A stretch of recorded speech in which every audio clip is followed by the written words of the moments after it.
Hello, good morning, good afternoon, good evening, wherever you may be watching or listening to us from.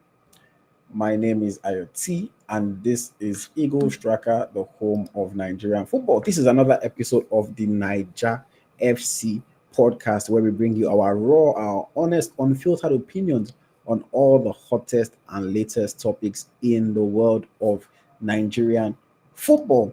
As always, I'm your host, and we have a packed and exciting episode for you today. We are going to be doing a review of the weekend's action, highlighting some Nigerian players that have hit milestones or that performed very well over the weekend. We'll also talk about the CAF Champions League, how the Nigerian teams fared, tale of two emotions for the two Nigerian teams in the CAF Champions League. We'll talk about the Flamingos of Nigeria, who are currently taking part in the under-17 Women's World Cup. We'll also talk about the senior national team, the Super Falcons, who are set to face Benin Republic in their second leg of the WAFCON qualifiers after a very comfortable 2-0 victory in the first leg. We'll talk about one player that has the potential to represent the Super Falcons but seems to be slipping out of our grasp. We'll talk about the coach of the Super Eagles of Nigeria, Coach Eric Sekou Shell. He recently granted an interview to Super Eagles legend Segun Odegbami on his radio station. And there's a couple of things there that we pointed out that we need to talk about. We'll talk about the Nigeria Football Federation and the controversy that has come up 2 years old, and it is now being discussed like it just happened after a viral video or a series of viral videos from a popular Nigerian comedian slash skit maker who has taken a recent interest in the affairs of those in the glass house. And then we'll wrap up today's show by talking about awards. Players have been nominated for several awards in Africa and globally, and we will talk about all of that and make sure that you guys have our opinions as well as get your opinions on who you think deserves to win or is most likely to win some of these awards. But as always, I like to start with the review from the weekend, how the Nigerian players performed, and just to give you guys a glimpse into what it is like at Eagle Striker, where we track over 450 different Nigerian players. Goalkeepers, Matthew Yakubu made 2 saves for Banska by striker. Jonathan Rashid made 4 saves for Akureyri. Maduka Okoye with 1 save for Udinese. And then Arthur Okonkwo made 3 saves for Wrexham. These are the Nigerian goalkeepers who had decent performances over the weekend. In defense, Bruno Oyemechi kept a clean sheet while making 2 blocks, 3 clearances for Olympiacos. Chidozie Awaziem had a fine game with 5 goals, 1 and 17 clearances for FC Nantes as they defeated Moses Simon. Of course, that is Simon's former team. Benjamin Frederick was impressive with 2 blocks, 2 goals, 1 and 7 clearances for FC Denda in Belgium. Vinso Suji with 3 tackles, 5 clearances and 6 goals, 1 for Club NXT in the Belgian second division. Chibuke Nwea with 5 tackles, 5 interceptions, 9 goals, 1 for Wolfsberger in Austria. William Trustekong with a clean sheet, 4 clearances and 4 goals, 1 for Al Khulud as they reached the quarterfinal of the Saudi Arabian Kings Cup. And then in midfield, Solomon Osage with 1 assist for Usti Nadlabem. Ebenezer Kinsomere with an assist, 2 interceptions and 4 goals, 1 for Pisa. Gani Olaniyan scored 1 goal for Spartani. Fawaz Abdullahi was on target for Dynamo Minsk in Belarus. Michael Babatunde scored 1 goal for Pogadechi. Adam Yakubu with 9 goals, 1 for AS Trenchin. Samson Tijani, 1 tackle, 2 interceptions, 3 clearances for Dukla Praha. We had Anderson City with 4 tackles and 11 goals, 1 for Diosgyori VTK. David Moses, 1 chance created, 6 goals, 1 for Slavia Praha in the Czech Republic. Ifeanyi Matthew was on target for Nefchi. Chinwendu John Nkama got an assist while also winning 10 goals for AC Bellinzona. We had Tochiko Enadi with 2 tackles, 2 blocks, 2 interceptions, 3 goals, 1 for Zolta Wahagem in Belgium. Wilfred Ndidi, 1 chance created, 2 clearances and 6 goals, 1 for Besiktas of Turkey. Over to the forwards now. Anayo Wala was on target for Al Arabi Kuwait. Paul Mukairo scored 1 goal for Pogon. Prince Obasi scored 1 goal for RFK Graphica. Peter Onyekachi was on target for Hapoel North Hagalil. Ocho Ochowechi was on target for Rishon Lezion. Faisal Yusuf was on target for FK Ekranos. Sunday Adetunji scored 2 goals for Alilal Omdurman. Kingsley Emenike scored 2 goals for SFS Jelgava. Etiosa Igodaro was on target for Kaizer Chiefs. Matthias Oyewusi was on target for Kolos. Gift Orban was on target for Hellas Verona. Prosper Uba scored 1 goal for LNZ Shekasi. Emmanuel Ayosi, 1 goal for MFK Kavina. Moses Uso with an assist for LASK Lask. Fred Onyedima with 1 goal for Wycombe Wanderers. Charles Uba created 3 chances, completed 3 dribbles, and won 9 goals for Mjällby, the champions of Sweden. And then Victor Osimhen scored 1 goal and created 4 chances for Galatasaray SK in Turkey. Those are the Nigerian players. Those are the players who performed well over the weekend. Lots of players that we followed, lots of performances, lots of good performances as well. But I'm sure that there's a few of them that probably stood out to you and that stood out to me as well. And to get the opinion of my co-host, let me bring him on now. Smith Layi, welcome. We can't hear you. Sorry, guys. Apologies that I come late because time has changed and it was meant to be 10 p.m. UK time. It's now 9 p.m. UK time, so I still have to do some few things. So good weekend for Nigerian players. Especially Victor Osimhen. So impressed with what he did, and I'm happy that I think he impressed me most. Let's just put it that way. You said Alex Iwobi. No, I like Victor Osimhen. Victor Osimhen. Okay. Let's get into that. So Victor Osimhen was on target, of course, for Galatasaray. Also had a few other chances to score, created goals and opportunities for his teammates. And so far this season, in the league for club and country, Osimhen has 9 goals and 1 assist in 12 matches. How do you think Osimhen has started this season? Like a house on fire, you always know when Victor Osimhen is in form, when he's fully fit, he gives everything for both club and country, And what in this game now, the pressing level is just too high, the way he presses the ball. I remember he pressed about 4 Bodo Glimt player, in the 3-1 victory during the Champions League game. So I would just say you should take it easy because we need him in 2 weeks' time, against Gabon in Morocco. Yeah. So I'm happy that he's doing well, and it's I'm pretty impressed. Shout out to Victor Osimhen. I also thought he had a very good game. His effort, his energy on the field is just unrivaled, is unmatched. Osimhen plays like a player that is still struggling for the 1,000 naira that they'll give him after playing and say, you were very good today. I take money, go and buy lunch.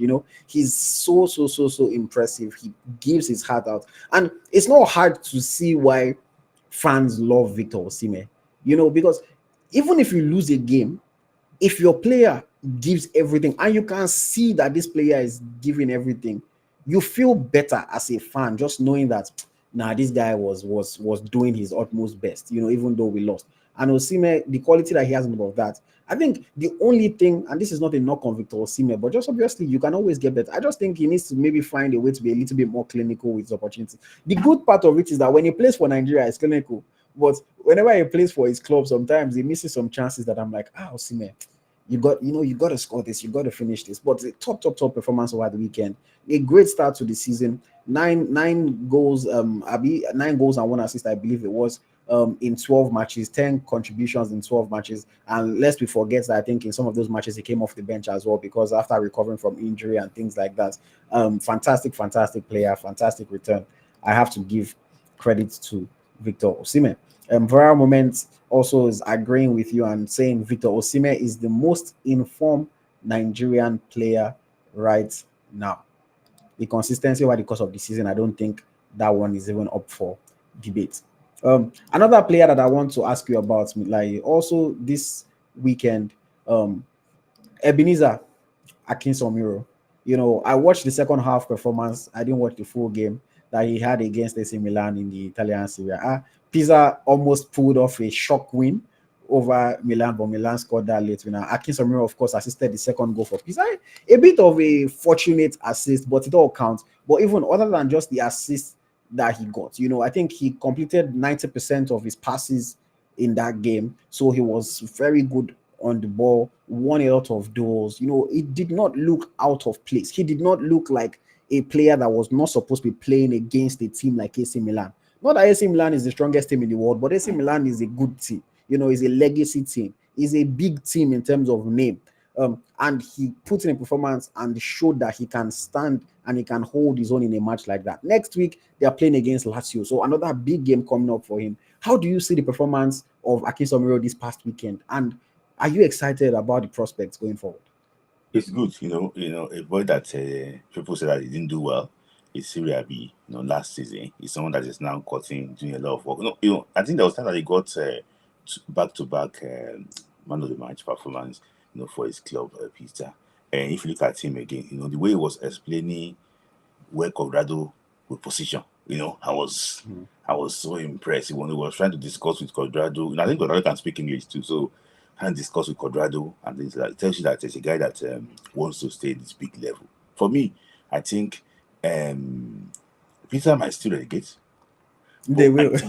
They will. I think Inter will still get him a club that is probably mid-table club, in Italy. Because for him to take him from like struggling Serie B side to relegation battle Serie A side. The next one is going to be mid-club. Let's see exactly. Let's see exactly how he can play, because Inter, you expect them to dominate when they play against opposition, most oppositions in Italy. So let's look at, okay, if he's not playing for a defensive team, let's go a team that is playing for, to control the ball. Can he also be effective when you want to break down low block and things like that? So this is what Inter will look like before they actually reintegrate him into the team. For me, he's a guy that I'm really impressed with. Mostly it's his football intelligence, actually. It's actually really top notch. People are complaining about his tackling. I agree with that. Tackling might not be the top notch, but in terms of his ability on the ball, he's top notch. And now, he has 1 goal and 1 assist, I believe, so far this season. So things are looking. Oh no, 1 assist. He hasn't scored a goal. He scored in preseason. He scored in preseason, but he has 1 assist. And decent performances so far. He's been quite good. And like you rightly mentioned, Pisa most likely are going to get relegated because they are currently 19th in the league. After 8 games, they only have 4 points. One of those points was, of course, this game against AC Milan. So it's not looking good for them. But he's one of those players, that you can kind of see that, okay, even if this team goes down, somebody will take a chance on you and will bring you or keep you up with them. It's unfortunate because it's never a nice feeling to get relegated as a player. And sometimes some players get too used to that losing mentality where they say, say every week they lose. But I like what I'm seeing for the boy. And like you said, last season didn't have the best of years. To bounce back this season is a very interesting one. But I think for sure in this area, at least one Nigerian is going to go down. If it's not Akintomiro, it's going to be Gift Urban, or maybe even the 2 of them if care is not taken. So definitely, Gift Urban leaves. Go if we delegate, he will leave again. We are not talking about Gift Urban today, but if we get relegated, he will have to go and find somewhere, to establish himself and to make his base again. But shout out to Ebenezer Akintomiro. I liked what I saw from him. I definitely did. Okay, now to another Nigerian player that I want us to talk about quickly. Alex Iwobi. Iwobi right now is probably the most senior player in the Super Eagles. If not what, at least one of the most senior players. Iwobi over the weekend made his 300th appearance in the English Premier League. 300th appearance. That is crazy when you think about it. He is now obviously the top appearance maker as far as Nigerian players, are concerned in the Premier League. He made his Premier League debut in 2015-2016 season. Played 13 games for Arsenal. The following season, he played 26, 17-18, another 26, 18-19, played 35 games, and then he moved to Everton. Obviously, he spent 4.5 seasons at Everton, 25-30, 28-38 appearances. In 23-24, between Everton and Fulham, he made 32 games. Last year, 24-25 season, he played 38 games for Fulham. So he played every game of the Premier League season last year for Fulham. And this year so far, he has 9 appearances. He has played in every game so far this season. Last year, of course, we know statistically was Alex Iwobi's best season with his 9 goals and 6 assists. This year, he has 1 goal and 2 assists in 9 games. To make history, is to do something that will be remembered in many, many years to come, to do something that has never been done before, to achieve a level of greatness that was, that seemed unfathomable. Has Alex Iwobi made history as far as Nigerian players are concerned in the English Premier League? Yes. He's a player that you will not really know what he did until he's no longer playing again. That's the type of player that he actually was. He is. So for me, for you to make over 300 appearances in the Premier League, I think is not a mean feat. It's a good thing. So and he got a chance of being the highest appearance maker for in Africa is football history. In the Premier League, I think it's probably, I don't know who is three. Somebody is 350. Are we 305? I don't know. Somebody's like 350. Iwobi can still play like 2 seasons in England easily in the Premier League. So before you know, Alex Iwobi can be racking up like 280 appearances. In the Premier League. So for me, it's a very good thing for Alex Iwobi. And people are talking about Iwobi not doing. Well, for me, any team that Iwobi is playing for, the coach we selected is because of something that Alex actually what he's doing right. So, and he's one of the most capped player now. Okay, Kolotore is 350. He's now actually one of the most capped player now in Nigeria. So, for me, I always tell you, AyoT, that you just need to take more responsibilities in Super Eagles too. But for me, he's going to be remembered for so many years in the Premier League, and his name will be there. And just to clarify on that, Kolo Toure is the top African appearance maker with 353 appearances. Mo Salah is second with 310. Jordan Ayew is third. Jordan Ayew has 305. Wilfred Zaha is fourth, tied with Ayew for 305 actually. And then Alex Iwobi is fifth with 300 Premier League appearances. I think we can pretty much conclude that he's going to pass Jordan Ayew and Wilfred Zaha this season. So he's going to be competing with Kolo Toure and Mohamed Salah for the most appearances in the English Premier League, by an African player. I think Kolo Toure, he will probably even pass because 53, if he plays this season, plays next season, he'll probably already get 53 more appearances under his belt. Mo Salah is the only one because Salah is still playing as well. So Salah is still adding to his own. I think after that 2 years deal, he's not reduce last contract. Because Salah, right? This is when Salah is not playing anything. He's not playing anything. I don't think if guys not taking, Salah might not even meet up with Odore. I think he will. I know he will. I think the thing is that Liverpool cannot like sell Salah again. Salah doesn't have resale value. Salah is just contract end, go to Saudi, go and enjoy yourself with your family, just go and relax. So he'll play till the end of his contract, But sometimes it's, when they say Father Time is undefeated, no matter how great you are, no matter how good you are, it gets to a point where you just can't do it at that level again. That's why, in the words of the infamous Jamie Carragher, they say, leave the football before the football leaves you. The football don't leave Salah. And it's unfortunate because last season it was very good last season.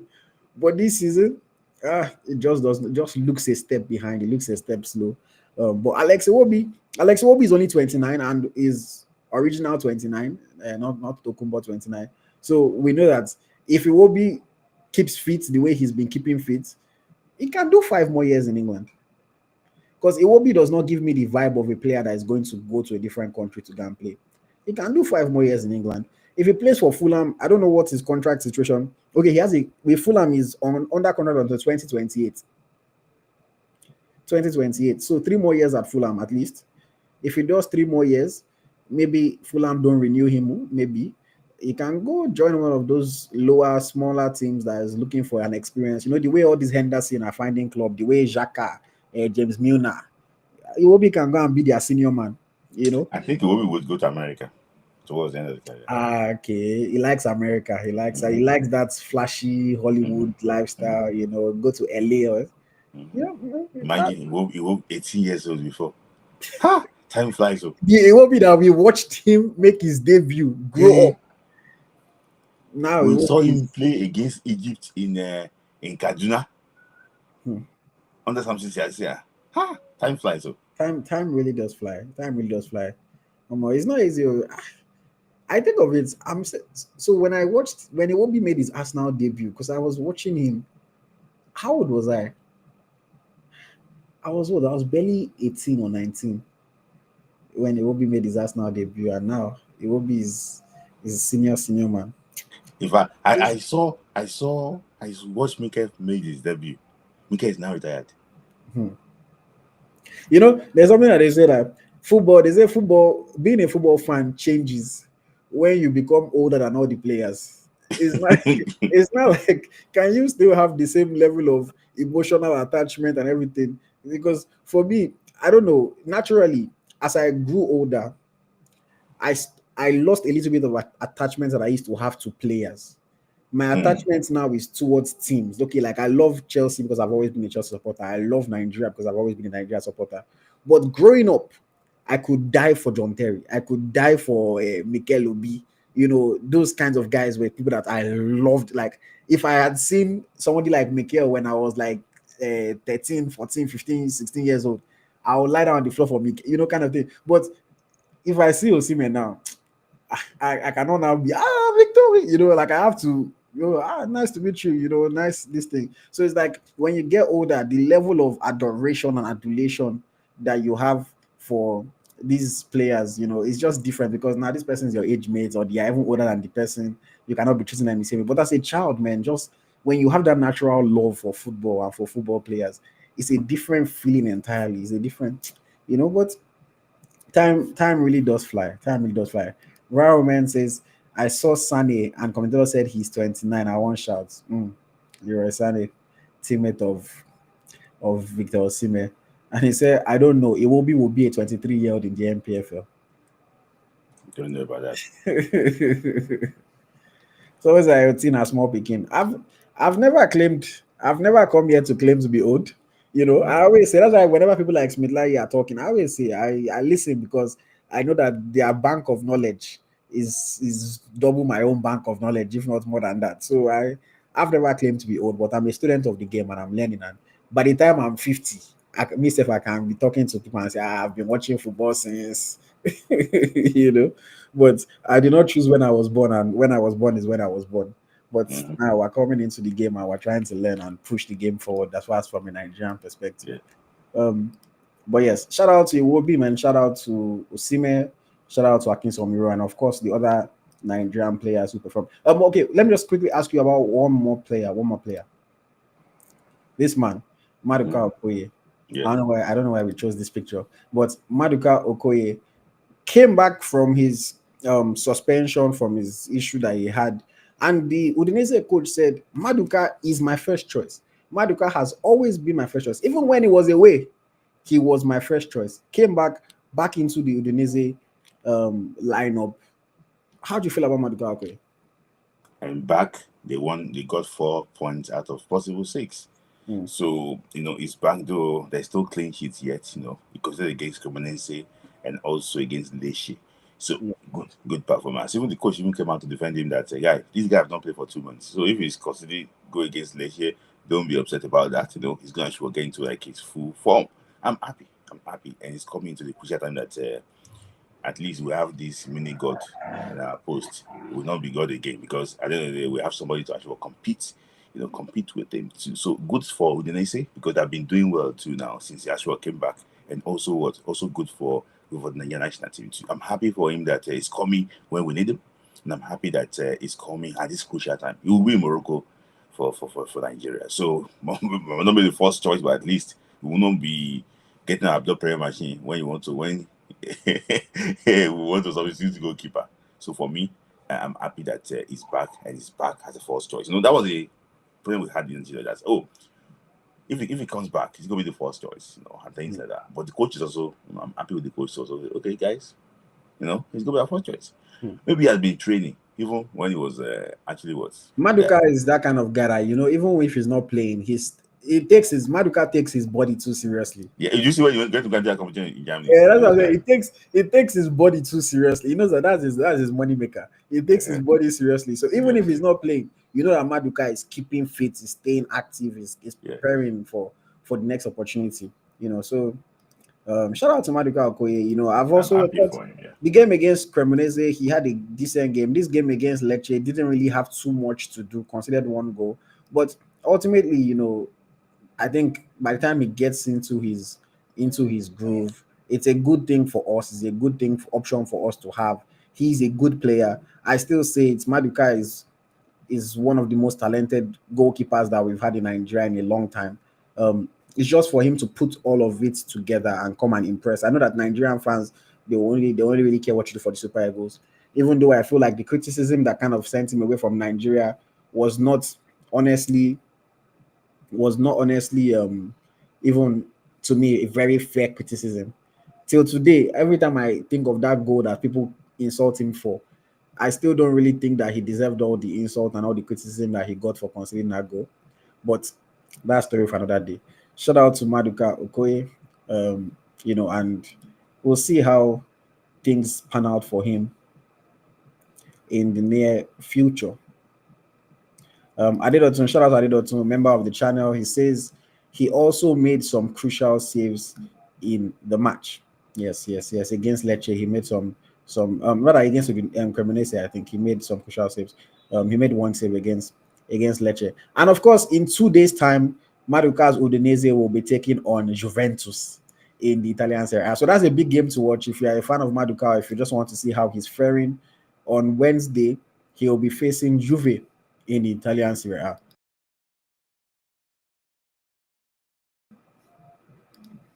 Sports Grinder, thank you for the super chat comment. Sports Grinder says, I feel bad that Okoye is just coming back after being inactive, only to go away again for AFCON. Hope the Udinese hierarchy don't get frustrated. Feeling bad for Udinese is a choice, but at the end of the day, it is what it is. Is one of the unfortunate, would I call it unfortunate? It's one of the things that comes with signing African players at the end of the day. You know that every 2 years they are going to leave you mid-season to play their continental competition. For Udinese is a bit of an unfortunate situation. I agree with you. The fact that he's just coming back and then he's having to step away again.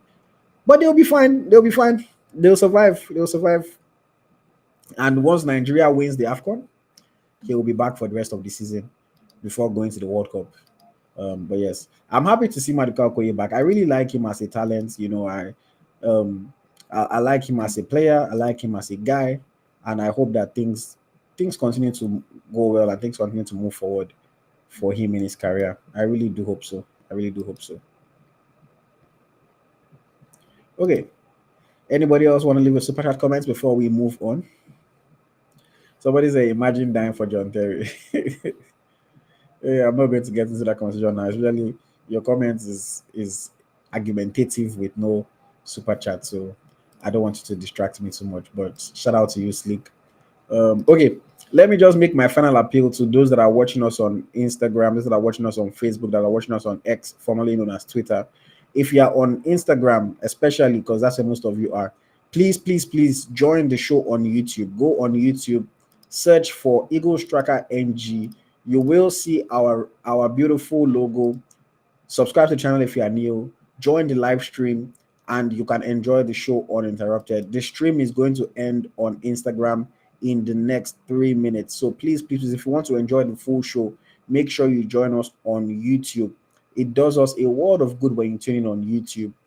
So please make sure you join us on YouTube. I know that sometimes it can feel like a little bit of a task, but please, Biko, Joe, do it for us. Thank you very much. Join us on YouTube.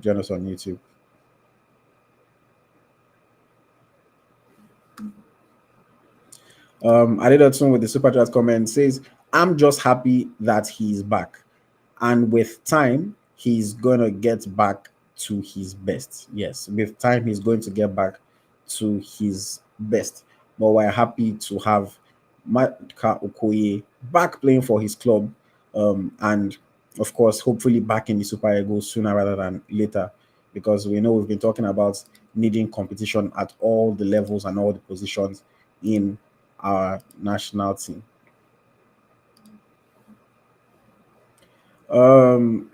Shout out to Monsieur Ogunbade, Mo, a friend of the channel, for the super chat. No comment attached. He just wanted to leave a super chat. So thank you, Mo. Very much appreciated. Very, very much appreciated. Okay, let us take it forward. Oh, no, sorry. Before we do, please, guys, if you haven't liked the video, do me a favor and hit the like button now. Thank you very much. If you've not liked the video, please do me a favor and hit the like button right now, right now, right now. It does a world of good for the channel. It helps the channel to grow, and it is something that really, really helps us. So please, please, please, if you haven't liked the video, less than half of you guys that are watching have actually liked. So please, guys, just take a moment to hit the like button. Again, this is something that I know is very easy to forget, to not think about. So, guys, please do it for us. Please, please, please hit the like button. Less than half of you guys that are watching have hit the like button. So please do that now. Do that now. Okay, let us continue the conversation. Let's continue the conversation. Smith Layi, Yeah, CAF Champions League. yeah, A tale of two emotions yeah, for the Nigerian clubs. yeah. Almighty Nigerian standard, almighty Remo Stars. Mm-hmm. 1-5 in the first leg, 2-0 in the second leg. Yeah. When you say a team crashed out, Mm-hmm. they properly crashed out. Mm-hmm. I don't know if any other team lost by that kind of margin in this stage of the competition. Mm-hmm. What can you tell us about Remo Stars losing big like that against Mamelodi Sundowns? It's a different level of football. It was a Nigerian champion against South African champion. It was, if it was like 20 years ago, it's have been the other way around. For Nigerian national, for Nigerian club football, it's just to show that the level of football, level of competition in Nigeria is not as high as the one we used to as we project them. And the funny thing is that after that game, all those pro MPFA journalists kept quiet. All of them could confess that there was a different game. One, the coaching was exposed. These are the same coach that they tipped him to replace Eric Shell if he was finally sacked. They thought Nigeria would not be able to make the playoff. They also, projected some players too in that same Remo team that can be better than some super good players. It shows that it's like amateur football against pro football. In fact, it would have been more than five. But I think it got to a state that they took their foot off the gas, just to maintain the scoreline a bit more respectable and everything like that. So it was like a training section.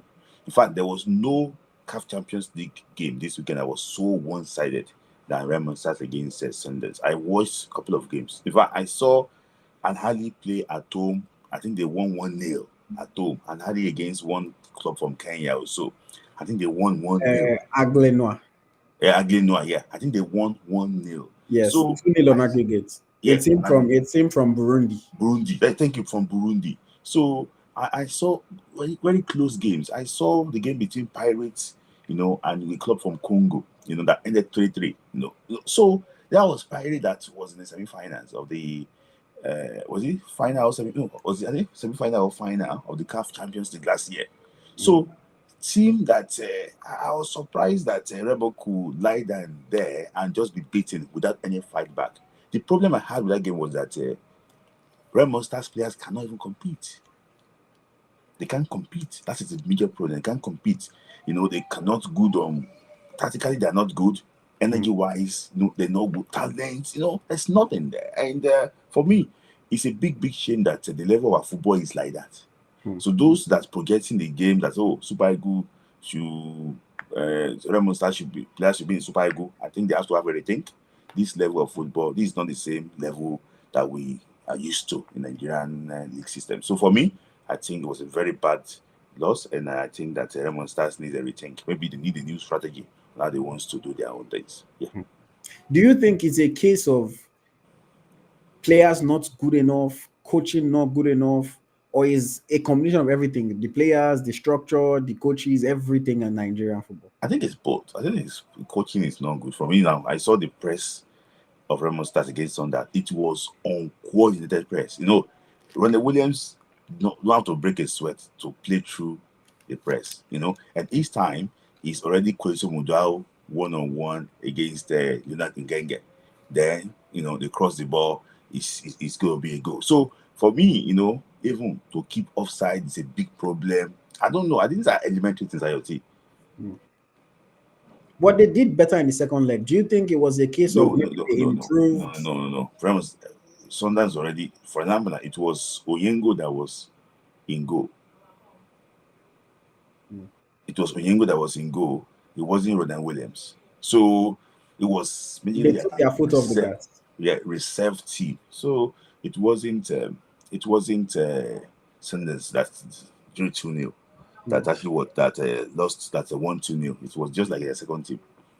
Yeah, do you think is there any obvious solution for us to be able to, the champions of Nigeria so far away from the champions of South Africa? Is there any obvious solution in your head that you think we can do to close this gap? It can't happen like that, but what can we do to close this gap? So for me, the best thing we can actually do now is that we need to increase the level of competition. And we need to make our league more professional. Because number one thing is that Remo Stars is the standard in Nigeria. So everybody wants to be like Remo Stars. So if Remo Stars is giving you that competition, back then, the reason why it used to be very strong was that Enyimba bought the best players. So for you to compete against Enyimba, you must also have level of good players. So Enyimba was the standard. So we it's like you have a control variable, like you can measure things against, Yeah. So there's no control variable now. It's like they're just playing at the same level. So and when Remo Stars won the league last year, I thought that they were the best in Africa, in Nigeria. No, it's just because the level of opposition they played against us actually was very low. So for me, I think they need to put more money in there, and maybe probably the Dangote or maybe you of this world can just buy one club and buy the best players from Africa. So maybe if those clubs, maybe you call Dangote, you call who? Yes, like you said the Dangotes, and you said the maybe you.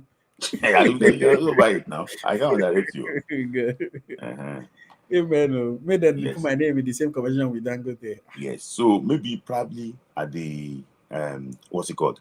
You can buy players. So when you have this team, then it's go very others who have to buckle up to compete against that team. That is what I just think, that the level of competition needs to actually need to be very high, if we want to do well in this league. So they're saying Remo Stars became the first Nigerian club to concede 5+ goals at home on the continent. It's also the worst home defeat by any Nigerian club on the continent. Yes. So Remo Stars in the history book for the wrong reason. For the wrong reason. Yes. We took the bad news first. Let's go over to the good news. Yes. Rivers United playing against Black Bulls from Mozambique, I believe it's from Mozambique. Yeah, Mozambique, yes. Lost the first leg 1-0, but they bounced back to win the second leg and qualify 3-2 on aggregate. What do you have to say about that, Rivers United? I watched the first leg. I didn't watch the second leg because when they play game in Nigeria, it's very hard for you to find the stream for those for the game.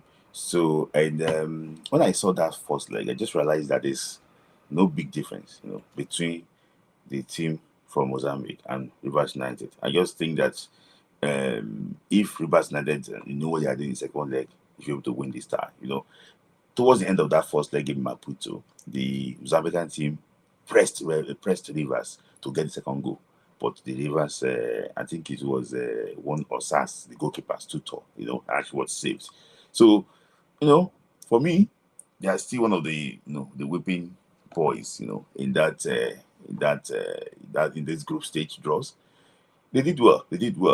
So, Finnish broke the record of 8 years now of not having a Nigerian club playing the CAF Champions League. And this CAF Champions League, the league format, is the money spinning, CAF Champions League. So I hope that the money that they get from CAF, they can actually invest, because these Rivers United, they need to buy players if they want to compete. And I wish the coach the very best of luck. And also, too, I'm also appealing to the Rivers State government that they should fix the stadium, because playing in Uyo with only 100 fans watching. And kudos to Akwa United fans too. They came with their jersey to support Rivers United. I don't know why they cannot even buy the Rivers United jersey. They came with their Akwa United jersey to come and support Rivers United in that game. Only about 100, not even up to 100 supporters supporting them in their home leg. Come on, it's bad.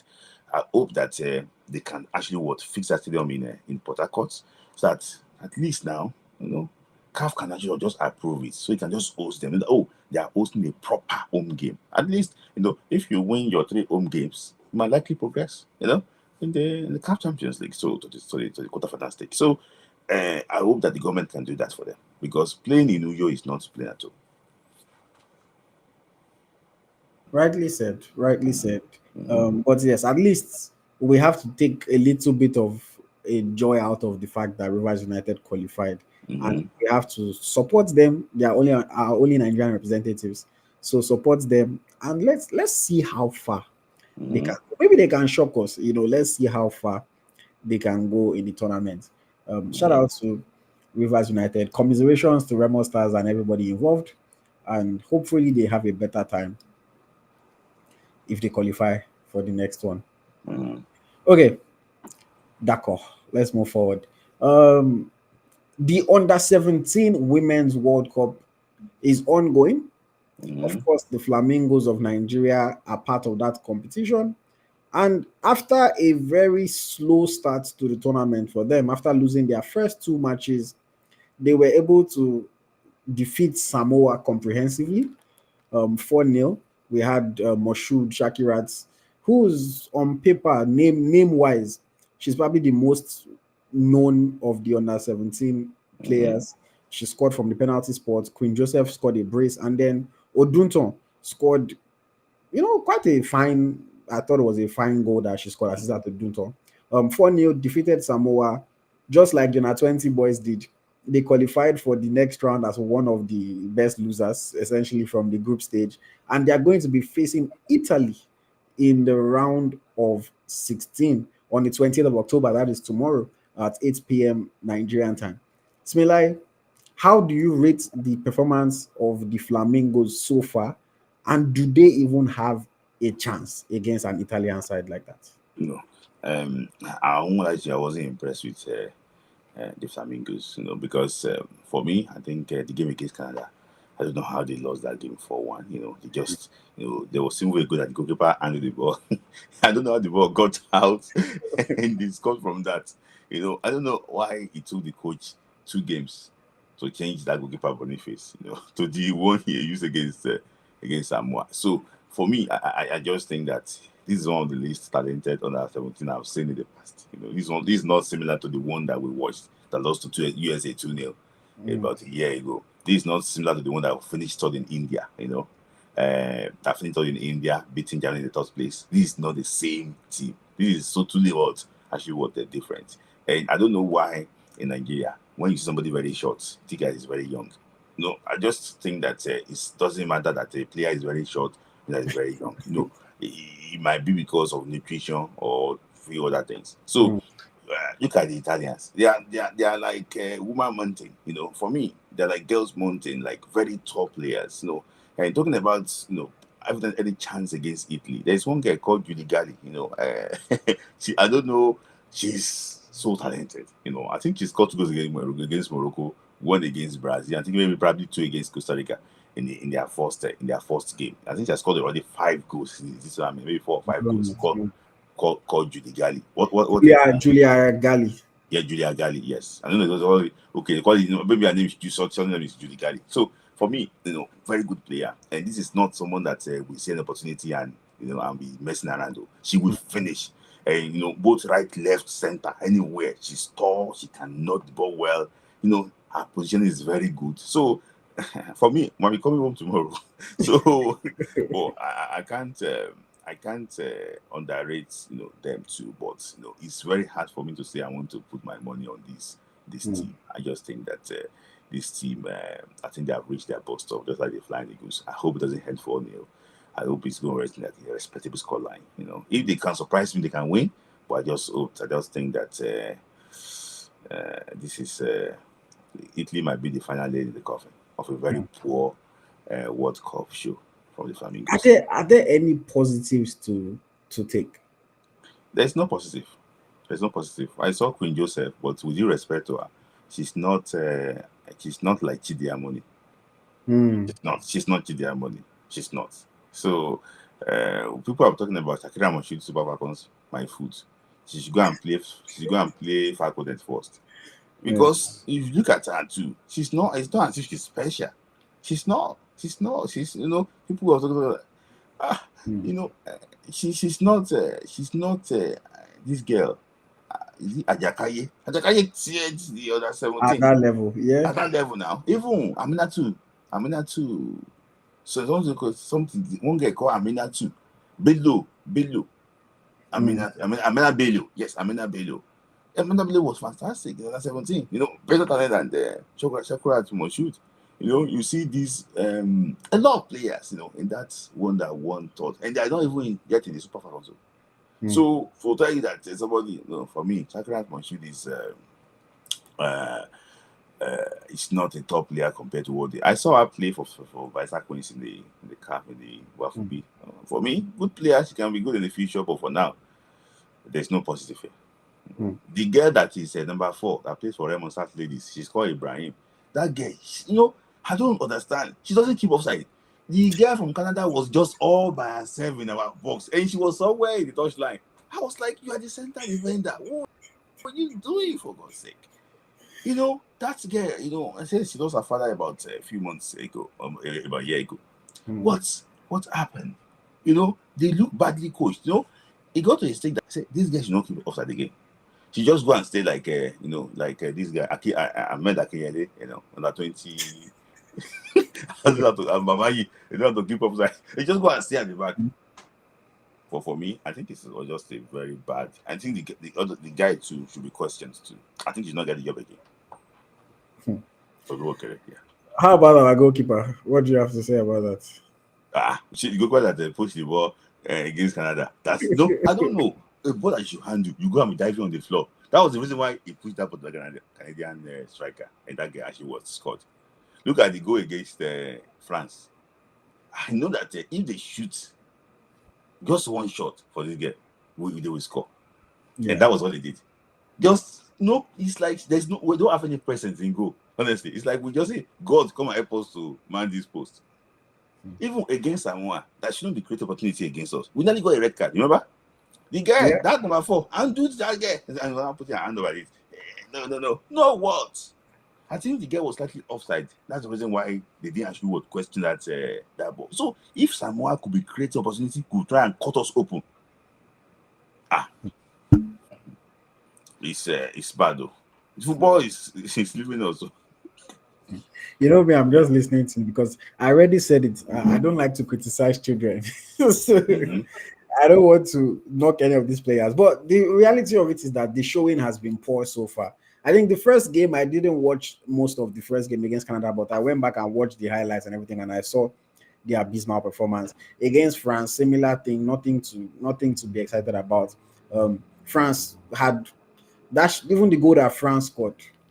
You wonder why they let a goal like that in. And then against Samoa, they found they are the ones that they could flog now, because Samoa, obviously, small island nation, they only have so much quality. The least Samoa considered in their 3 matches is 4. So Canada gave Samoa 6-0. So beating Samoa is not exciting like that. I know a lot of people have been talking about Shakira Monshood. It looks like she's playing to the gallery. It looks like she's not playing for the team. She's playing to advertise herself. She's taking shots from everywhere. So, do you buy into any of that? Do you think that people have a point saying those things, or how do you feel about that? For me, I also think that she needs to, because she's the star lady, star girl of that team.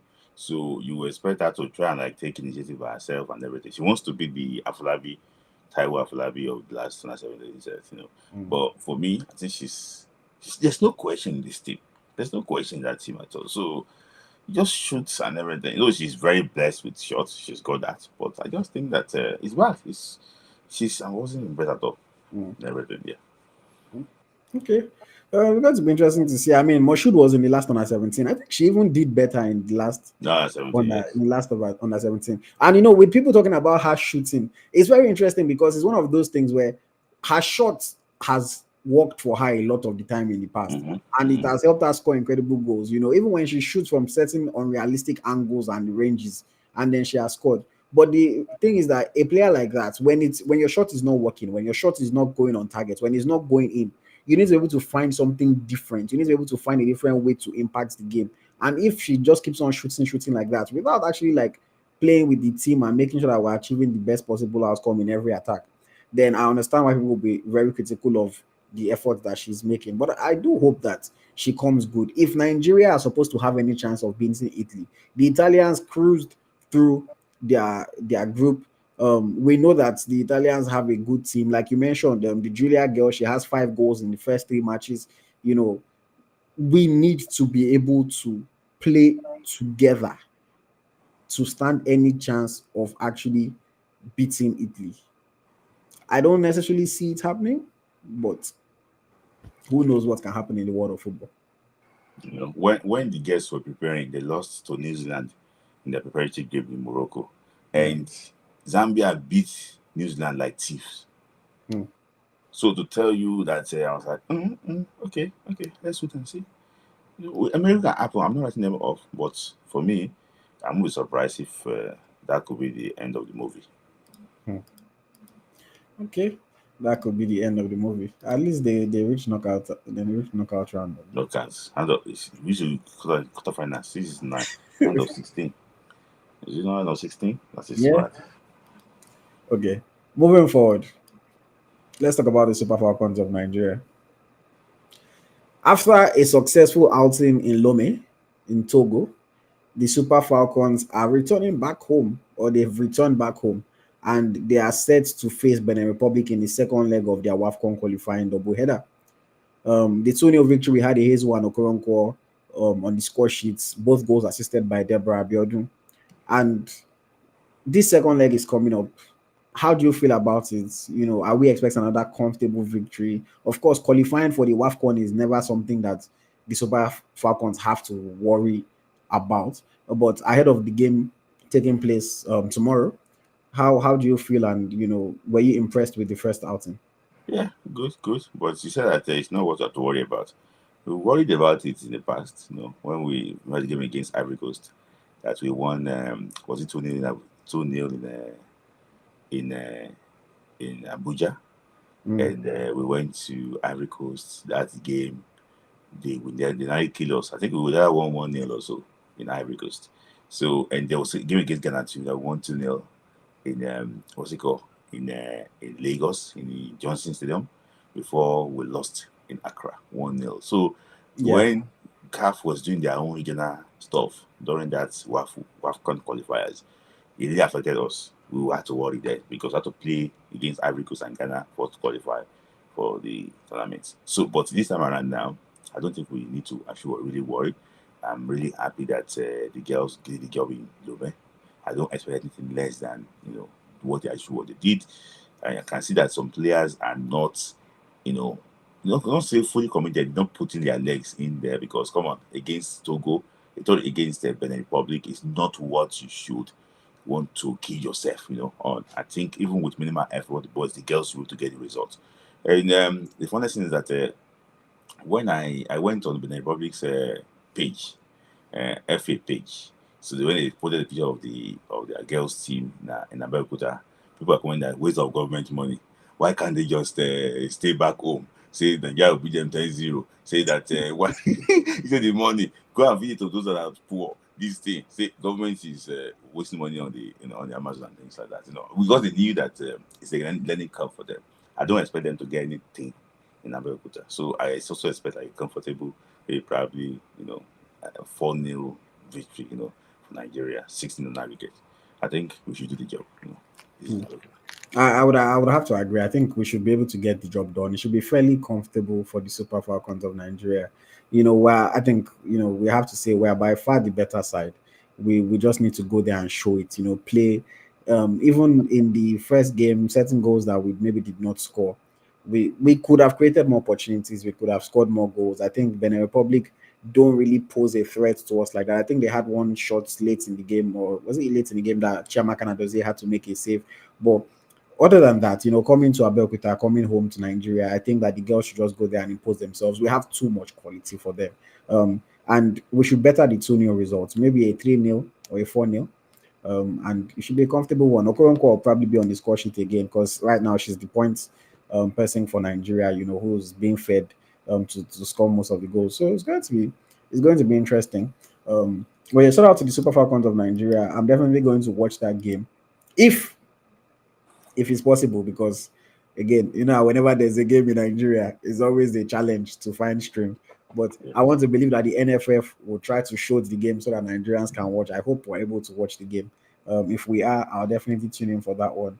And it should be a fairly smooth sailing process for us. Yes. Okay. Let us advance. Smith, one potential Super Falcons player seems to be leaving our grasp. Yeah.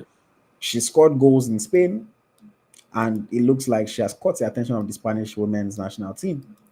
And the coach of the Spanish women's national team made a comment saying that they are working on the process of, changing all the documents and having her represent Spain at the national team level. I'm talking about Edna Imade.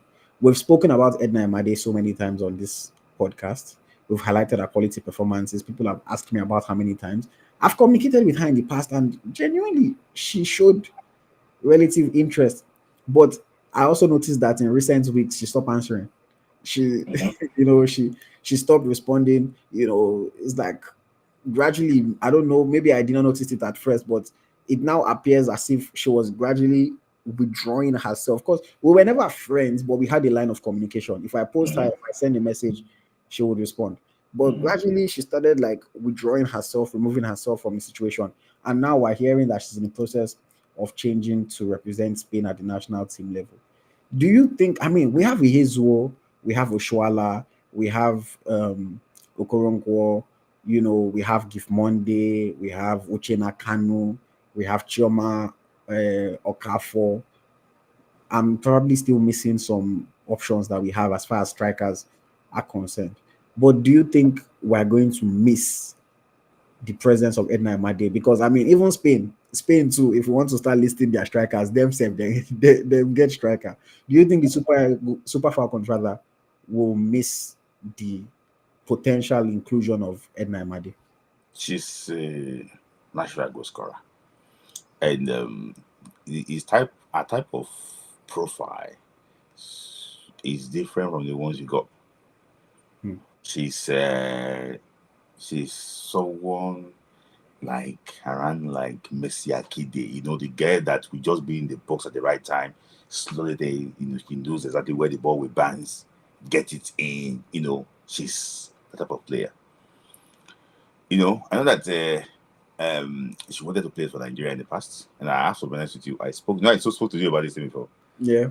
That I spoke to those that are the one responsible for players like that in the NFF.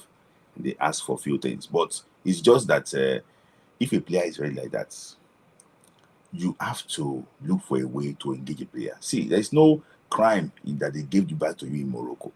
There's no crime. You cannot choose where they will give back to you. So one person is no more Nigerian than the other person. It's not. If somebody is showing interest, I know of a Super Eagle player now that complained to me that they don't reply to his message. No, when you are serving, you have to consider everybody. You have to give them equal opportunity. If this girl said that she wants to come and compete, allow her to come and compete at that time. She was scoring goals for Granada FC. Yeah.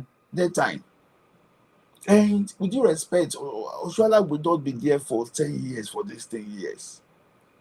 Maybe because they want to retain Oshuala in the team. That's the reason. I don't know. But the issue is that we're going to miss her. We're going to miss her, especially in a very tight game that you need someone to be at the right place. I like Okoronkwo. I like Esther Okoronkwo. But sometimes she plays like a first nine. Yes. She will come and one exchange, but she plays as a first nine. And with due respect, I don't trust Ushinagano and Izu that much. I don't trust them that much. It can't. Koko is one that we got very well, but she come and play with Akibade in the midfield, and we will see her up front. She's the type of player. She likes to play with the ball and things like that. But Edna will be there in the box at a point lady. We miss her. I wish her the very best of luck. Another player that the system, not a player that didn't want to play for Nigeria, but the system did not have that opportunity. I wish her the very best of luck. I was supporting her in Spain. Yeah, quality striker, quality player. You know, you mentioned Mercy Akide. When I was thinking of her, I was thinking of Yakubu. Obviously, she's not a man, but she has that physical presence of desire, and she puts the ball into the back of the net. Mm-hmm. You know, I think we will be fine in Africa. Mm-hmm. Yes, we will be fine in Africa. On the global level, you're only as strong as your weakest link. Mm-hmm. And for me, if you can get stronger, you get stronger. Mm-hmm. You don't say you already, no team is going to say they already have 3 good players, so they're not going to get a 4th good player. Mm-hmm. You need strong players across the board, even on your bench. Mm-hmm. You need strong quality players. Mm-hmm. So I do wish that we secured her when she was interested, when she was still replying my messages. But now that Spain have come for her, she might not be the starter in Spain. Probably maybe Salma Parelulo will still be the number 1 striker for Spain. Mm-hmm. But she will get a chance to play every once in a while. She will get a chance to compete at the Euros. She will get a chance to compete for the World Cup. If God wants to do his thing, maybe she will play against Nigeria at the next World Cup. Mm-hmm. You know, and I think that a player like that, you will notice her quality when she's on the field. And if she played for us, like you rightly mentioned, Esther Okoronkwo is somebody that she's not a natural number 9. Mm-hmm. She's not really somebody that wants to just stay in the box and wait for opportunities. She wants to drop. She wants to get the ball to feet. She wants to dribble with the ball. She wants to show her quality. She wants to put it on her left foot, things like that. Maybe if Edna was there, it would have given Esther a little bit more. Maybe to even play as a right winger or as a right forward. Yes. You know?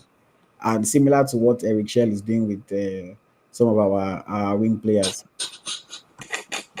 You know, maybe that could have been a way for her to play. Who knows? But it doesn't seem like it's going to happen again. She's probably anytime now going to complete the process of switching to Spain, and we're going to miss out on a player like that. But you know, the NFF, they know how they do their things. It's unfortunate. It's unfortunate. I think the coach made a comment about Gift Monday, saying that he doesn't have anything against Gift Monday. You know, that she just has to wait for her opportunity. He mentioned Joy Omewa, who just made her debut. That Joy, you know, has had to wait for her chance. So Gift Monday should keep waiting for hers. So let's see what happens. Which I can't do right now, to be fair. She's not doing enough to get into the team right now. Yes. But maybe things pick up for her. She might be able to find her way again in the future. Well, I've tried those ones in the past that at the World Cup, Africa were good, but at the World Cup, we still have to rely on Iwobi and Oshuala at the World Cup. So for me, that's why we use something like Edna Imade. Okay. Guys, don't forget, if you want us to highlight your comments, if you have a question to ask, make sure you send it with a super chat. A little way that you can support the channel, and also a way that you can get our unreserved attention while we go on in the conversation. We are over an hour into this program. Shout out to everyone for sticking with us.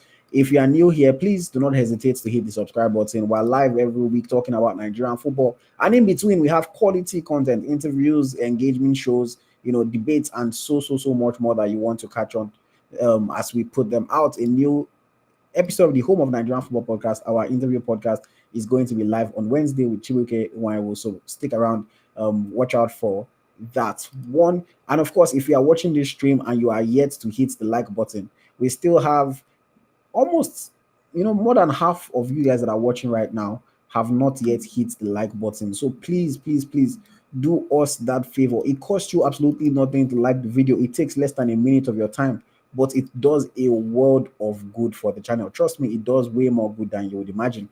It helps to send a positive signal and helps the channel to grow and helps us to continue creating a high quality content and this engaging content that we create. So please, please, please make sure you hit the like button. Thank you very much, guys. Thank you very much. Olu says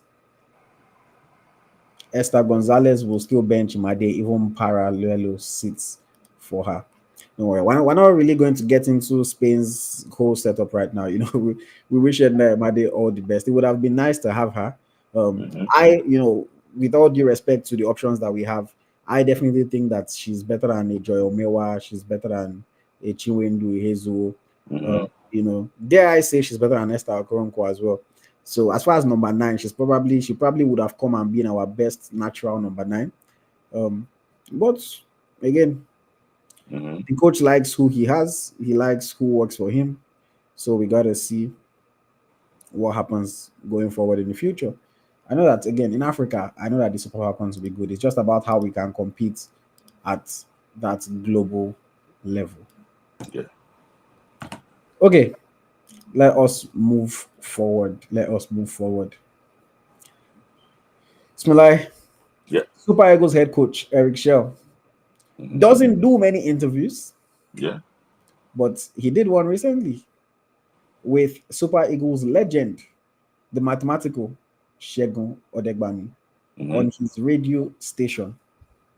And there were quite a few things that they discussed, from the MPFL to his quote-unquote lucky run as the Super Eagles head coach, to how he brings new players, how he scouts players for Nigeria, and also talking about Gabon and his feeling ahead of the game against Gabon. I want to ask you about a couple comments, and maybe there's some things on your end as well that you want to touch on from the interview. Unfortunately, I don't have the clips to show you guys, but I'll try to give you guys a synopsis of what is being discussed in that moment. So, Segun Odegbami asked Eric Shell a question about, he considers him to be one of the luckiest coaches of Nigeria. He came in at a bad time. 10 months down the line, things have changed, and now it looks like we might still qualify for the World Cup. And I quite liked the way Eric Shaw responded to that question, because he told him, he said, "No, captain." Well, he said it's not the lucky. Well, I'm not talking about the lucky. That puts in the work. Me and my team, we've been working. We put in the work.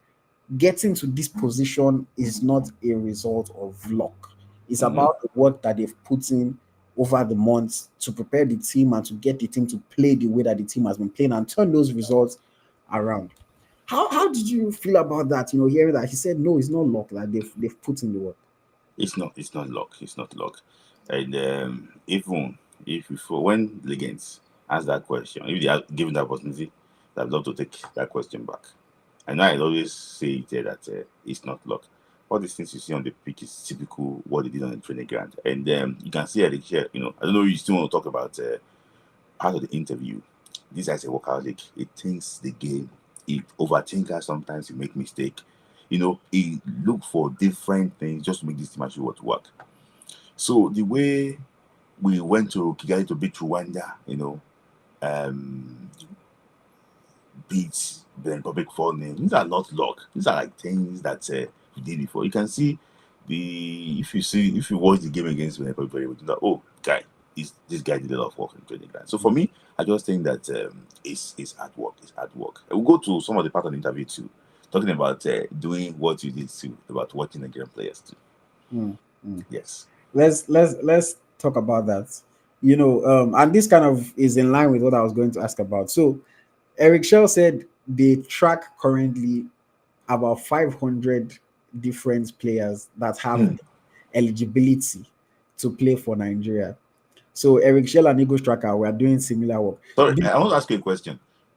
In your coffers, in your list, do you have up to 500 Nigerian players? Yes. Yes. And the one that we do that they don't do, because Eric Shell said they track 80 players per week. We don't track 80 players per week. Any given week, we're looking at maybe about potentially 200 plus players. Obviously, not every single person plays, but the only way for us to know if a player plays or not is for us to have our eyes and ears on him. And if he plays, we have to know how he played, how he performed, potentially go and check out his videos. Or her, it's either, again, Eric Shell is only watching male players. We are watching both male and female, and yeah, every given week, like when I was doing just today that I was doing my rundown of the performances from this week, it almost reached 80, and those are only the players that performed well. Not talk about the ones that maybe, okay, people like Arukodare, you came on for chicken change minutes. I didn't really talk about you. People like Awoni played for 5 minutes. I didn't really talk about them. Another players, Uche came on in 90th minute or so. I didn't talk about him. Those players here and there. But again, the only way for us to know when a player plays is to be paying attention and be ready for it. So shout out to Eric Shaw for the work that he does. But again, their own work never reach our own work yet, so they can still do more. But obviously, I recognize the fact that they probably look at players with a little bit more different lens, more analytical, more tactical, more incisiveness into the way they approach players. But yeah, he mentioned that. But in speaking about that, still, he mentioned how Benjamin Frederick and Olakunle Olusegun were brought into the team, and he confirmed what we already knew. That they got into the Super Eagles team as a result of quote unquote luck and just being in the right place at the right time. The Unity Cup, we needed a player. He said the NFF president Ibrahim Gusso called him and said, "Hey, we have a boy, he's in Brentford." He said, but the thing that I liked, he said that I asked him to come for our training. And in the first training session, I said, "Wow, this boy is crazy." He said, "This guy is crazy." That he was training and he was training as if he has been there, he has been doing it. And he was like, what? I like this guy. He's crazy. I'm going to put him in the field. And Benjamin Frederick, of course, we've seen how he has taken his chance, and he's now a part of the squad going forward. He also talked about Olakunle Olusegun and said it was a similar situation. They were in Russia to play against Russia in the friendly. They did not have enough players. The boy plays in Russia, so they called him in. He said he trained well, and he was able to get his debut, and now he's part of the setup. So, Smith Layi, I want to ask you about this. Can we say that this approach is a good approach? Now, I know people will point at Benjamin Frederick and say, but if this approach did not happen, we would not have seen Frederick in the Super Eagles the way we've seen him now. But in the same breath, we've done it for different players in the past. The ones in Austria, the ones in this, they did not work out. They did not end up being part of the team. Even Olusegun, if we're being honest, maybe Eric Shaw doesn't just want to call somebody new, but Olusegun has not earned his shirt the way Benjamin Frederick has earned his own shirt. Can we sustain this approach of, okay, if they are, maybe they are playing match now in USA, team is not complete, they will say, "Oh yeah, you play in the MLS. Oh yeah, come and play." Or Olatunji is now in the MLS. They say, "Oh yeah, Olatunji." And that's why it's so good with their captain. Is that a sustainable strategy, or do we, since the man is watching 500 players, do we need to do better in terms of actually integrating these boys into the team? See, I see you mentioned USA now. How did Michel Adozie go into the Falcons? Same thing. So a lot of players are going to this. So it's a Nigerian situation. Sometimes the guys doing logistics might not be able to fix the whole thing together, and we're national players.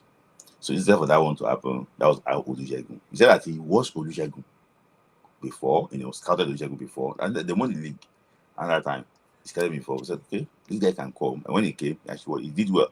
So if you are somebody here now, and you are playing a country, and you are praying that Super Eagles should come, see, just pray that they come and play friendly game in your time, so that you can come and train with them.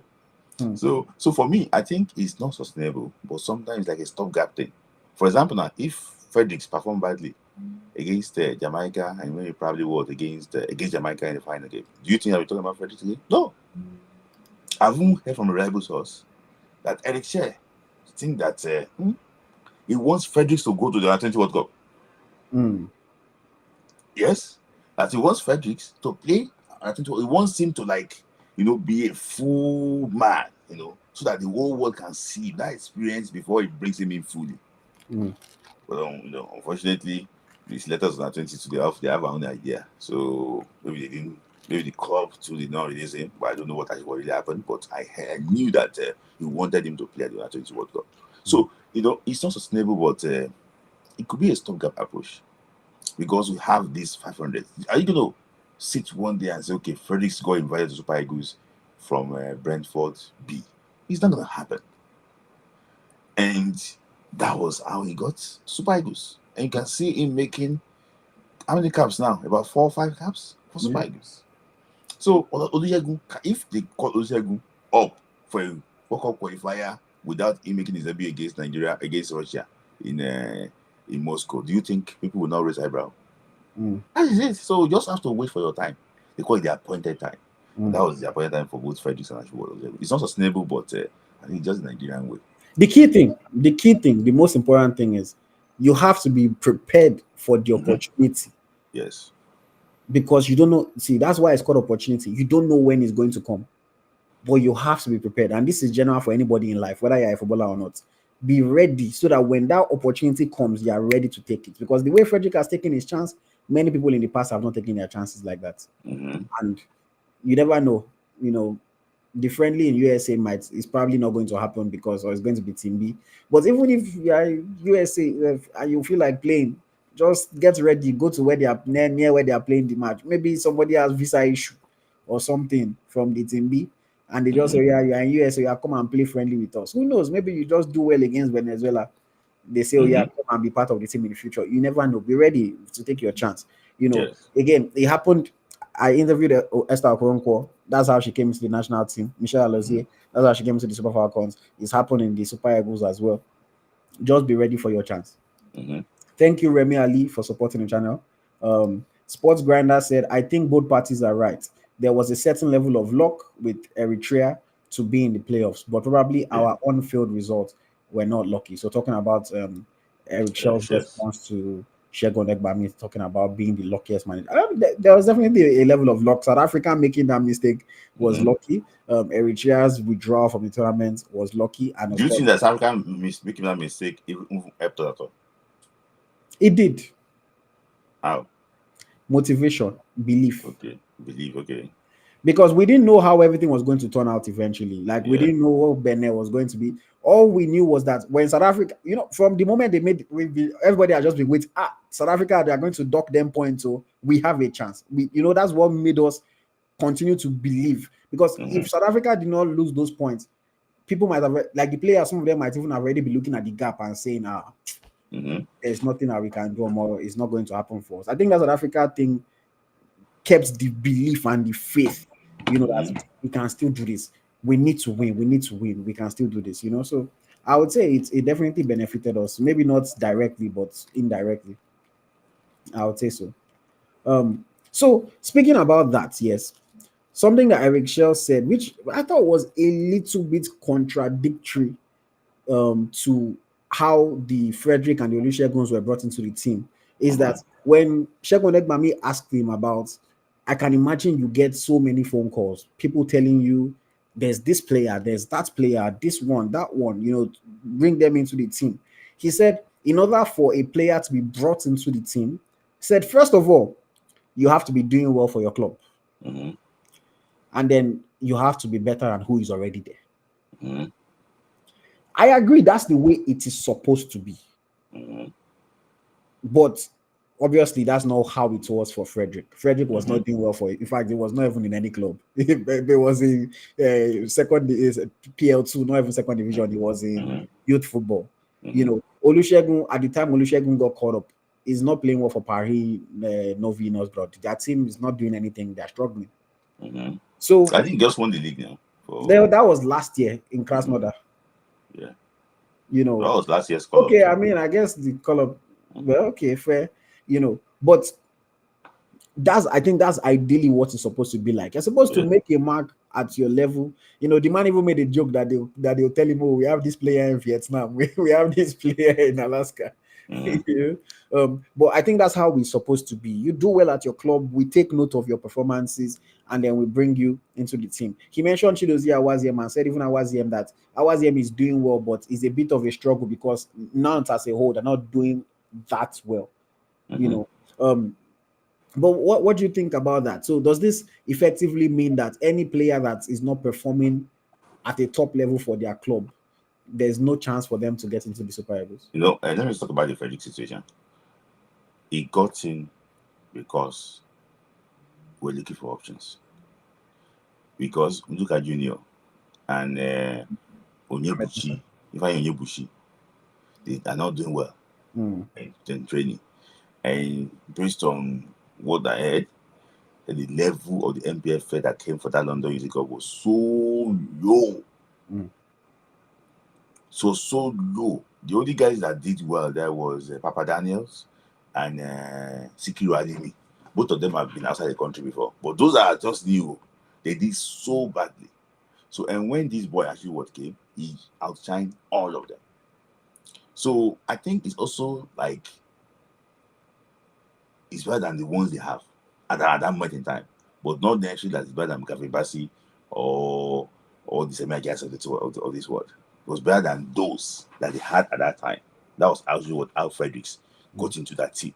So for me, I think that if you want to get invited to Super Eagles, you must be able to have something unique that you want to bring to that team too, which actually was, you understand that. So, if you're not performing at the top level, it's going to be very hard for you to come into that team. So, in my own opinion, I think what he said is right. And the circumstance I brought in Olusegun, we knew that it was due to incomplete squad and also what Benjamin Fredericks. But when the whole thing has settled, for example, now going to Morocco now, are you going to expect him to go and call Olusegun if you have not even made his debut at all? No. But if you are coming in, for example, now he brought in Akwa Adams because Akwa Adams can be something different. Akwa have not played under Eritrea before, but okay, it can be a second striker. It can make a very good dummy run. I can free with Osimhen more. Hagodari cannot do that. Murphy cannot do that much. Murphy wants to be the guy that's going to make that run. He's not going to make a dummy run for Victor Osimhen. So we realize that okay, Akwa can do that. Akwa can take on defender. And can take on defender. So okay, and he's playing well in Sevilla. He's playing well. He just scored against Bats. Okay, come on. So Akwa justified. So if you cannot come and bench Akwa, you cannot come. So that's why we're talking about this boy that plays for Basel. The boy cannot bench Simon. He cannot bench Simon. I forced the boy. The boy cannot bench Simon. He cannot bench Chukwueze. He cannot bench them. Okay, well said. Somebody here said something. I don't want to reply the comments. You'd not put super chat. I don't want to get into that with you. Okay, still on Eric Shell's interview with Segun Odegbami. Odegbami asked him about his captains. He mentioned that his captain remains William Troost-Ekong, but he mentioned that the vice captains or the other leaders in the team, he mentioned Wilfred Ndidi, Moses Simon, and Victor Osimhen. If he wants to pass an instruction across to the team, these are the people that he goes through. Do you think we have proper leadership in these four players, Ekong, Ndidi, Simon, and Osimhen? I think they are like different type of leaders. They're different type. I think Ekong is vocal, but sometimes he's not the guy that you will see in all situations. He likes gentleman things. He likes to settle things very slowly.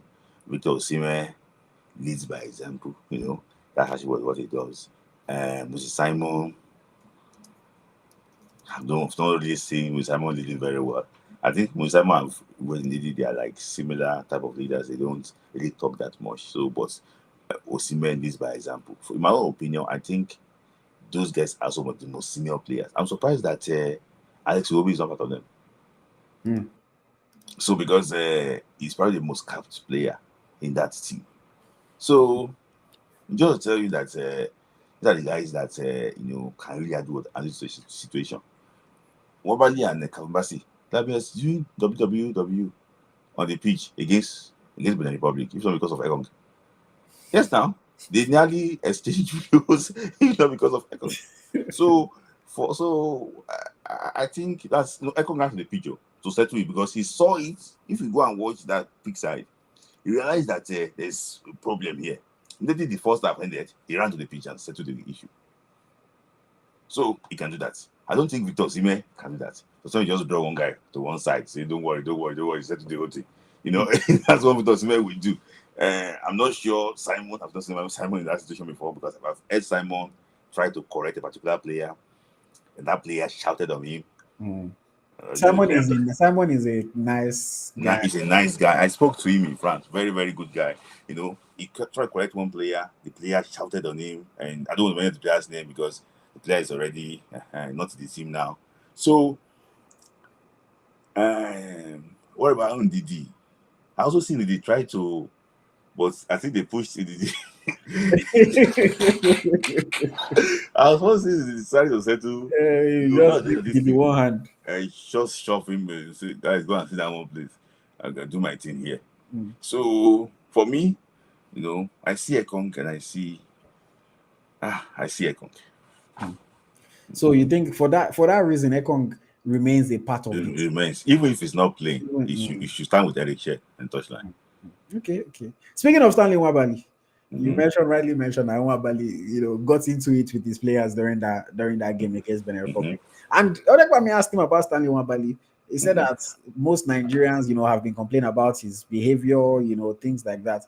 And Eric Shea gave what I found to be a very interesting response. He said, I don't want a nice guy in my goalpost. He said he wants a warrior. He said that yes, he understands that sometimes he needs to calm down a little bit, but that he does not want a nice guy. He said people are talking, but they don't know if that's what he has told Stanley Nwabili.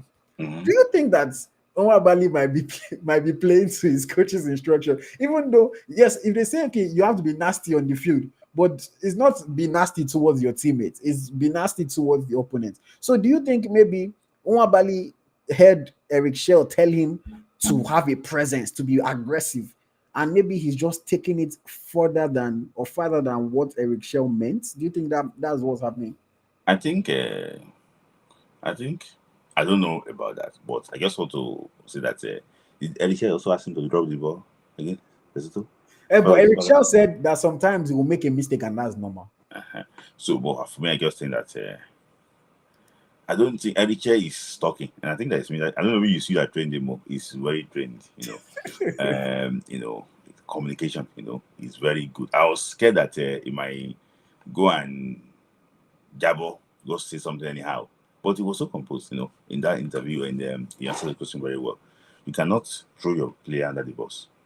He gave the best response, but deep down you will know that he's not pleased with some of Nwabali's antics.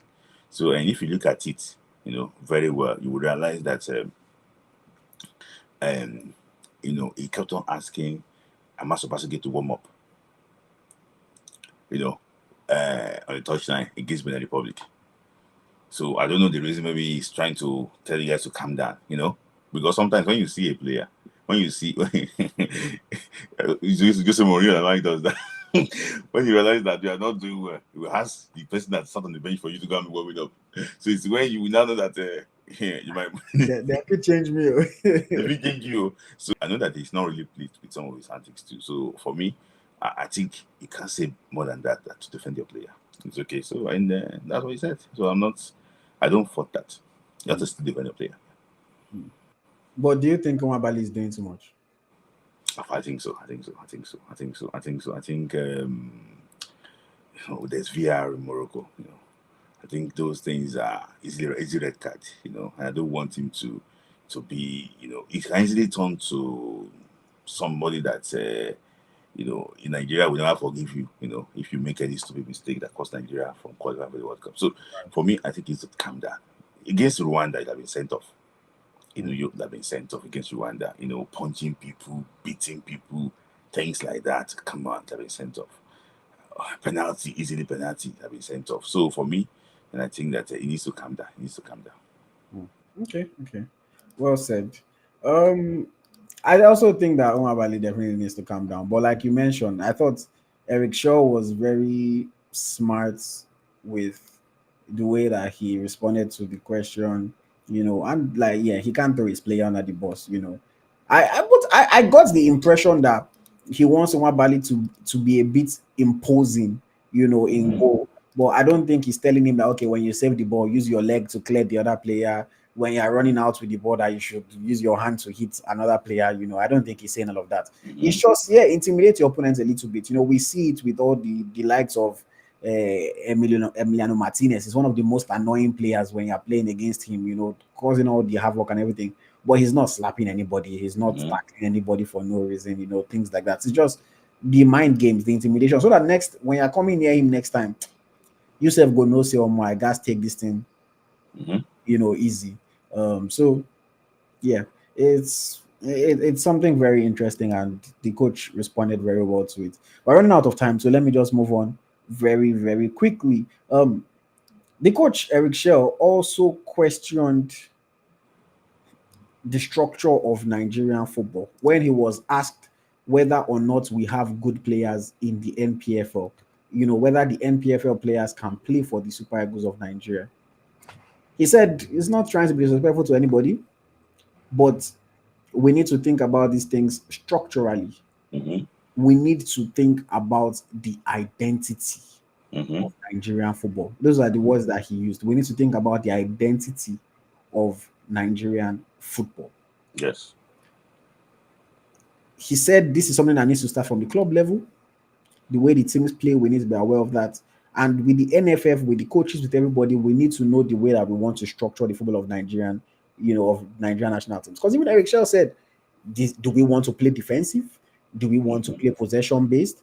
Do we want to be a transition team? Right now, it's hard for us to tell the way Nigerian football is played. Mhm. Maybe under Eric Shaw, we can tell you a little bit the way the Super Eagles play, Mhm. but do we know the way the Super Falcons play? Do they have a way Mhm. that they play? Mhm. The youth national team under 20, did they have a way that they were playing? Mhm. The under 17 girls that we're watching now, is there a way that they play? Yes. Nigerian football should have an identity that cuts across all genders, all levels. Mhm. And you know that when Nigeria's on the field, this is how Nigeria tries to play. I Yes. always reference England because that's something that we're all familiar with. The FA, you can go on their website and you can read the England way, the Three Mhm. Lions way, the way Mhm. that they try to play across all their national teams, male, Yeah. female, under 15, all the way to first team. Yes. So, do you agree with Eric Shell that we don't essentially he's saying we don't have an identity and we need to figure it out? I agree with him, and it's not something that we have to. It's something we have to know. Because Nigerian said this years back that this team needs. We need to know. Okay, how do you want to play in under 17, under 20, under 23, Super Eagles? It should be the same thing. That's actually should be the Nigerian way. We had this thing in the past that it used to be 4-4-2, 4-3-3 under Clement Westarov.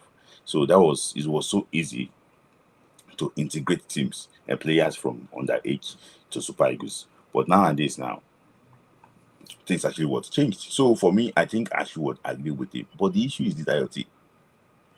Those that want to implement this thing, grassroots and the club football, are they even qualified to even do it?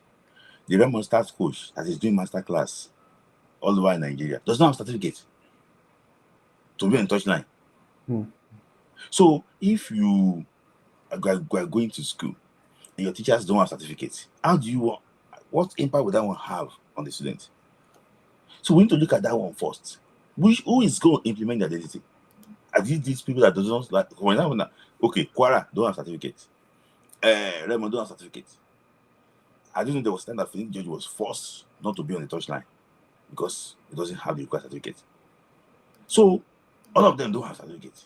Who want to now implement all these things? So it's the whole thing is just too jam packed together. I agree with it, but there's a lot of things for us to even consider first before talking about identity. We need to have able hands that can handle this at the grassroots level and also at the league level. We don't have that IoT. We don't have that IoT. We don't have the requirements. Now, CAF says that any club that use play what's it called coaches that are not qualified, this is sanction for them. So it's bad. It's bad. So that identity thing is post, but the immediate one is for us to get able hands to coach. We don't have qualification anywhere. No people are not qualified. We don't have people to carry out these tasks. That's the problem.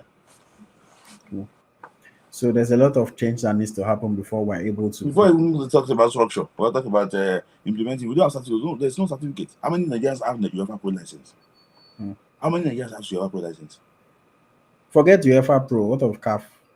How many Nigerians have CAF Pro? If that's the reason why that I'm also kept on getting on that job, because it could stay on the touchline. Yes, he got the certificate. He could stay on the touchline. Majority of these guys cannot stay on the touchline. So it's bad. You say, oh, give me job. What do you have for certificates? Who are the people coaching us, the grassroots level? We don't have people. The coach of U-17 Falcons is not qualified. Those are certificates. Rwanda lodged a complaint about that. I don't think CAF responded. That this guy was in the touchline with that certificate. That is Moses Adiku. So it was also in the CAF Women's Champions League in Morocco, shouting from the stand. I said, this guy don't get a certificate. Since then, never do more. So we have to implement these things. You have to get the right people first. See, football is a different case. Okay. Any other thing that you want to touch on from the interviews, Like? No, I think you've already covered everything. And I'm happy that I was impressed that he could even know the names of the Gabonese players. Yes. I was impressed about that. Even some of the Nigerian coaches don't even know Nigerian players. Then for you to see that he's doing opponents, he went to watch Aubameyang play against Sporting.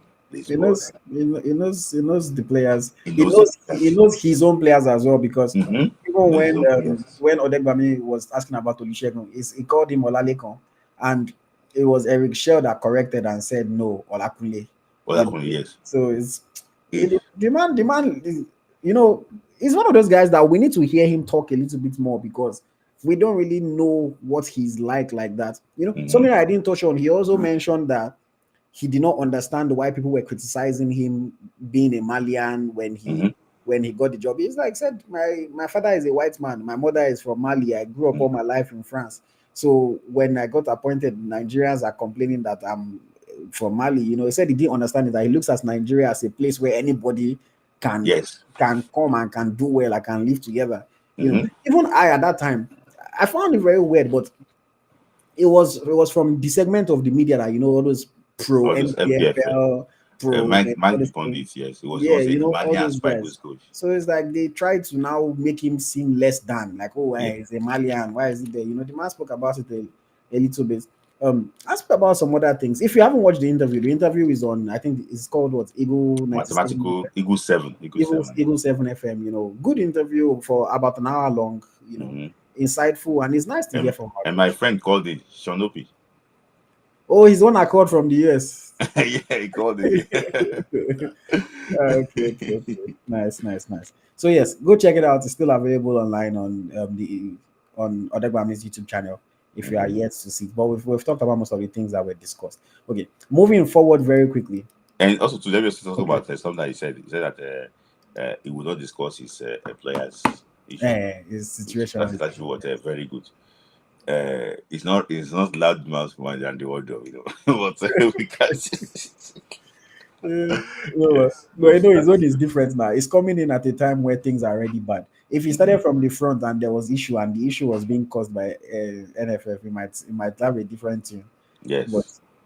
But now he kind of knows that if we don't qualify, you cannot really blame Eric Shell. Because people already don't mess up from the beginning. So yes, he was coming to save it. He saved the sinking ship. Yeah. Okay.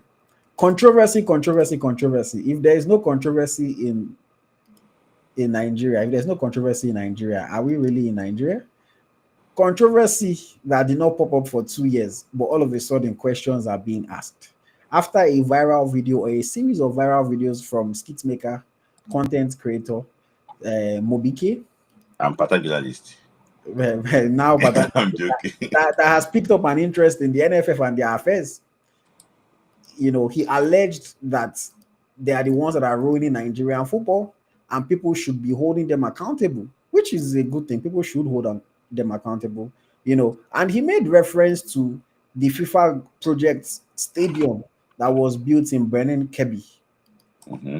back as far back as 2023. That was when the stadium was initially commissioned. FIFA themselves made a post in May of 2023 saying that they had built a new stadium in Benin Kebbi and a pitch was under construction in Uborodo in Delta State. Thanks to FIFA forward funding, huge progress is being made in football infrastructure in Nigeria. The stadium was commissioned back then in 2023, and the stadium was said to have cost 1.189 million US dollars. At the time, that was approximately 424 million naira. Smith Layi, after the comments made by the content creator, FIFA found it important enough to put out a statement where they said, that there is misinformation by some fellows on social media that the federation collects millions of dollars from FIFA on an No, annual CAF, basis. NFF. Sorry? NFF.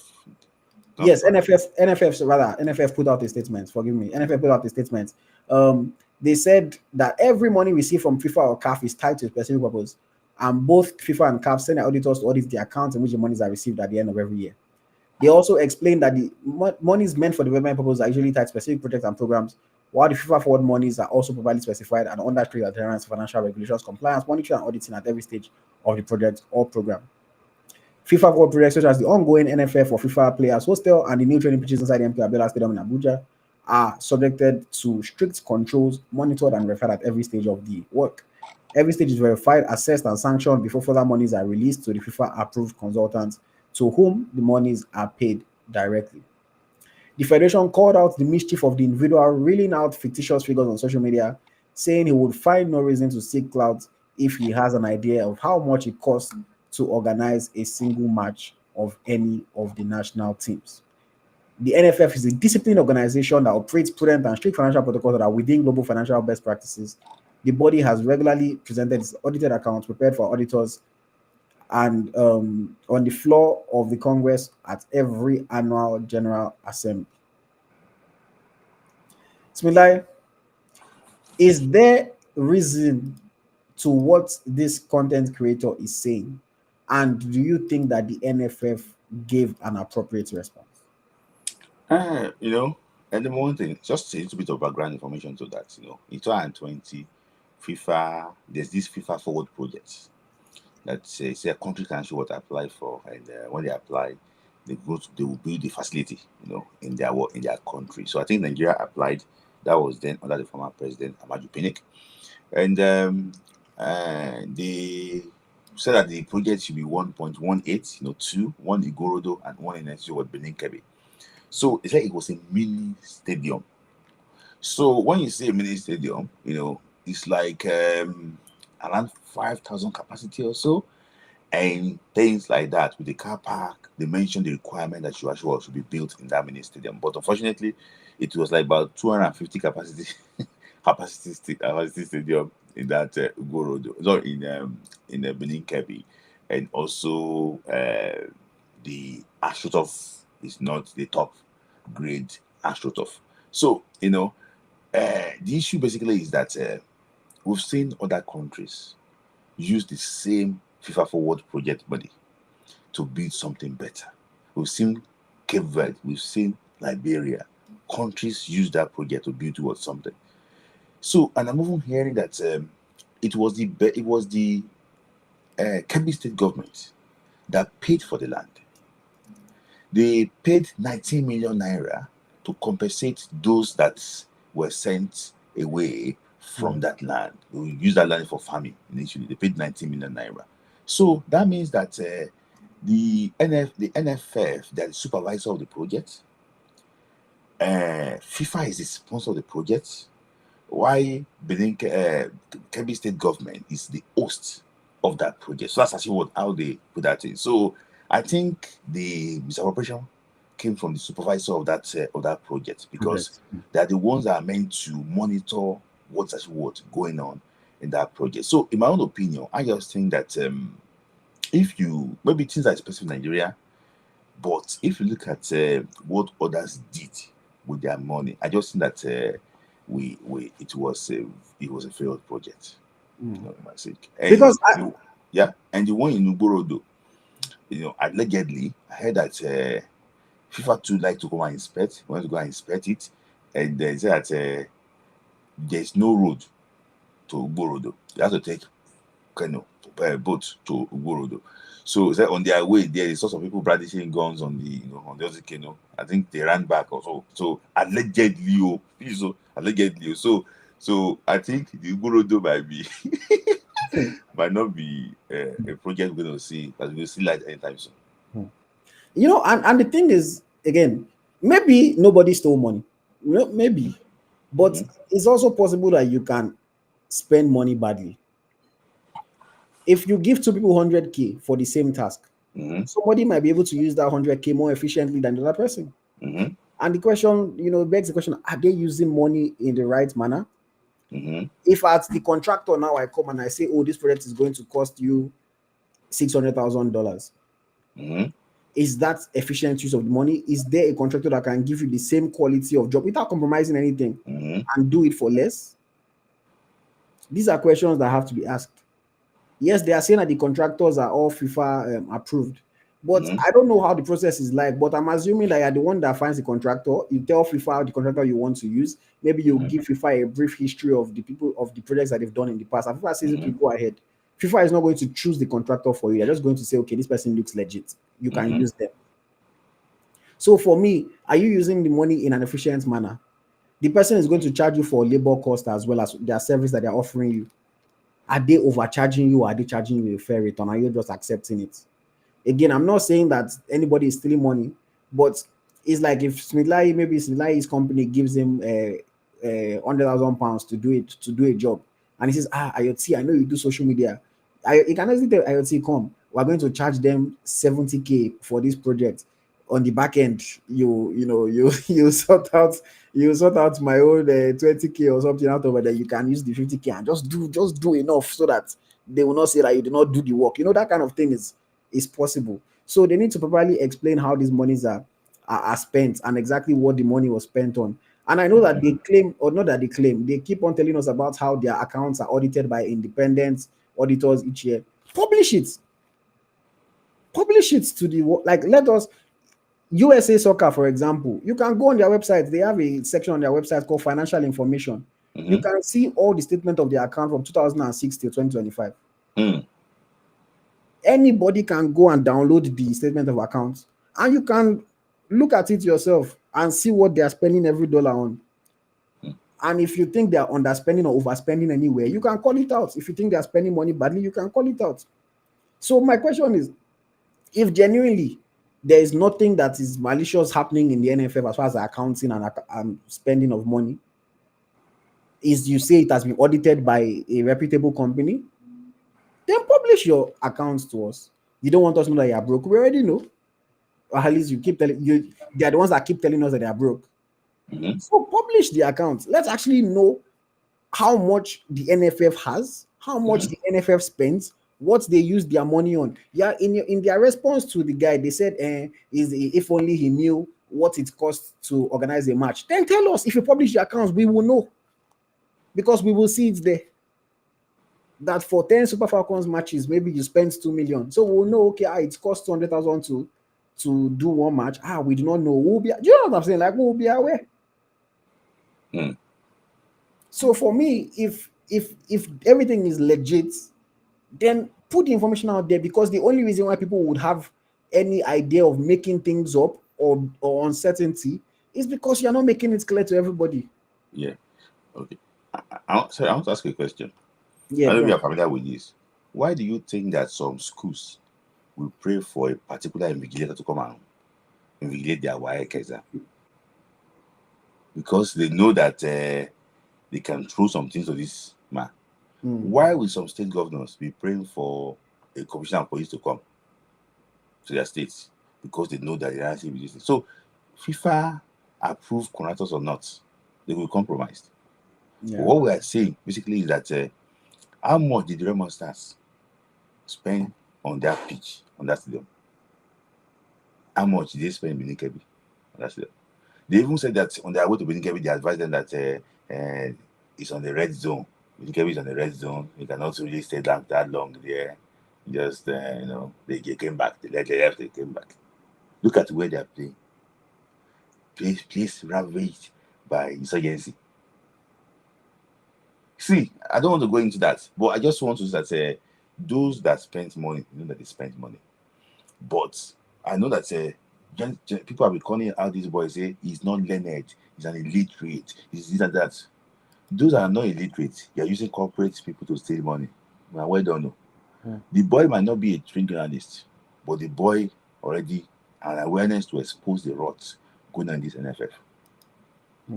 So I'm happy the boy is doing the right thing. And I'm happy that what he's doing, some people could not be able to expose what he's doing because of what they get in return from all these top officials. So let's get to the root of this matter. And I'm happy that FIFA also use it as their profile picture. Their banner. Their banner, yeah. The guy operating that FIFA, and I don't know what is going on in his head. But he used that stadium too, This is what they spend their money on. Come on, AyoT.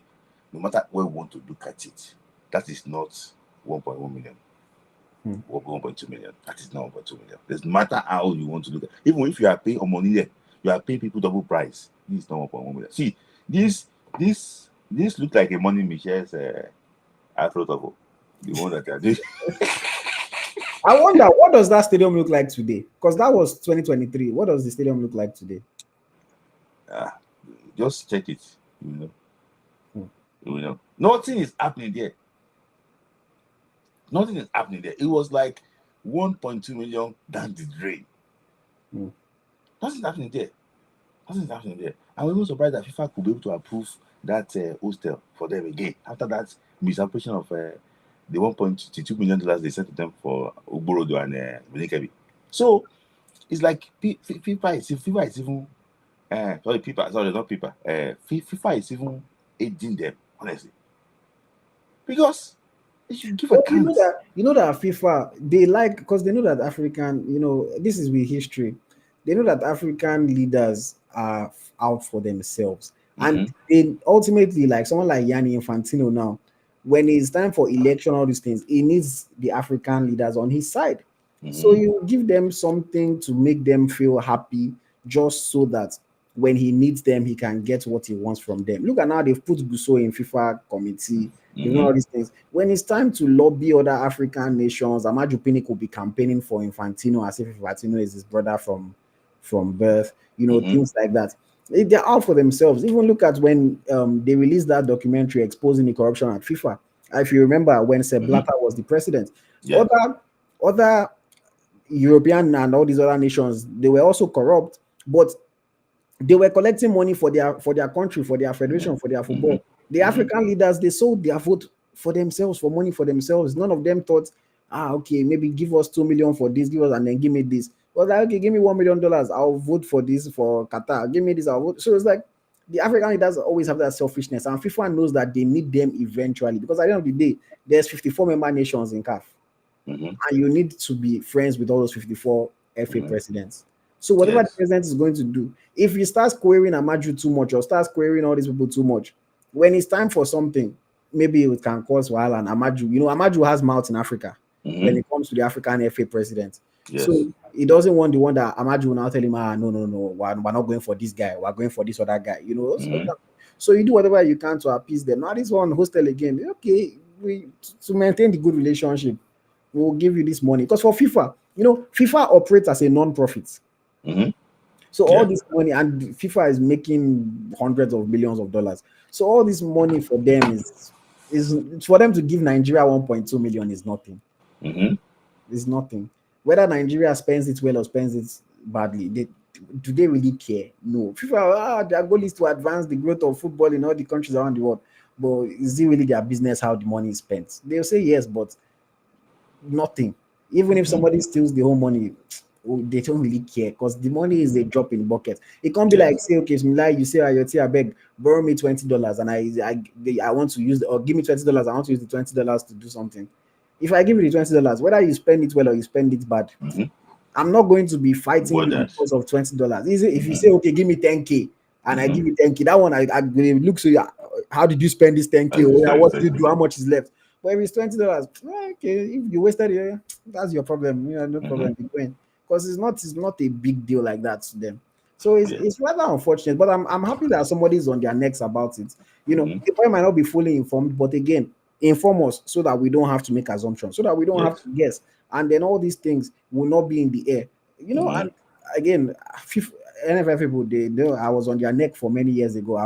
I've passed my baton on. Somebody has picked up the baton, so he can keep doing the work, and yeah, we'll see how that develops. If the boy keeps answering them, at least the boy has a large platform. So and the good thing is that he speaks like every common man. It's not me. I'll be speaking English sometimes. He just come. He speaks it in pidgin. He says what he wants to say. Says it in a way that even a layman can understand what he's talking about. And that's why it's going viral on TikTok everywhere. Yeah.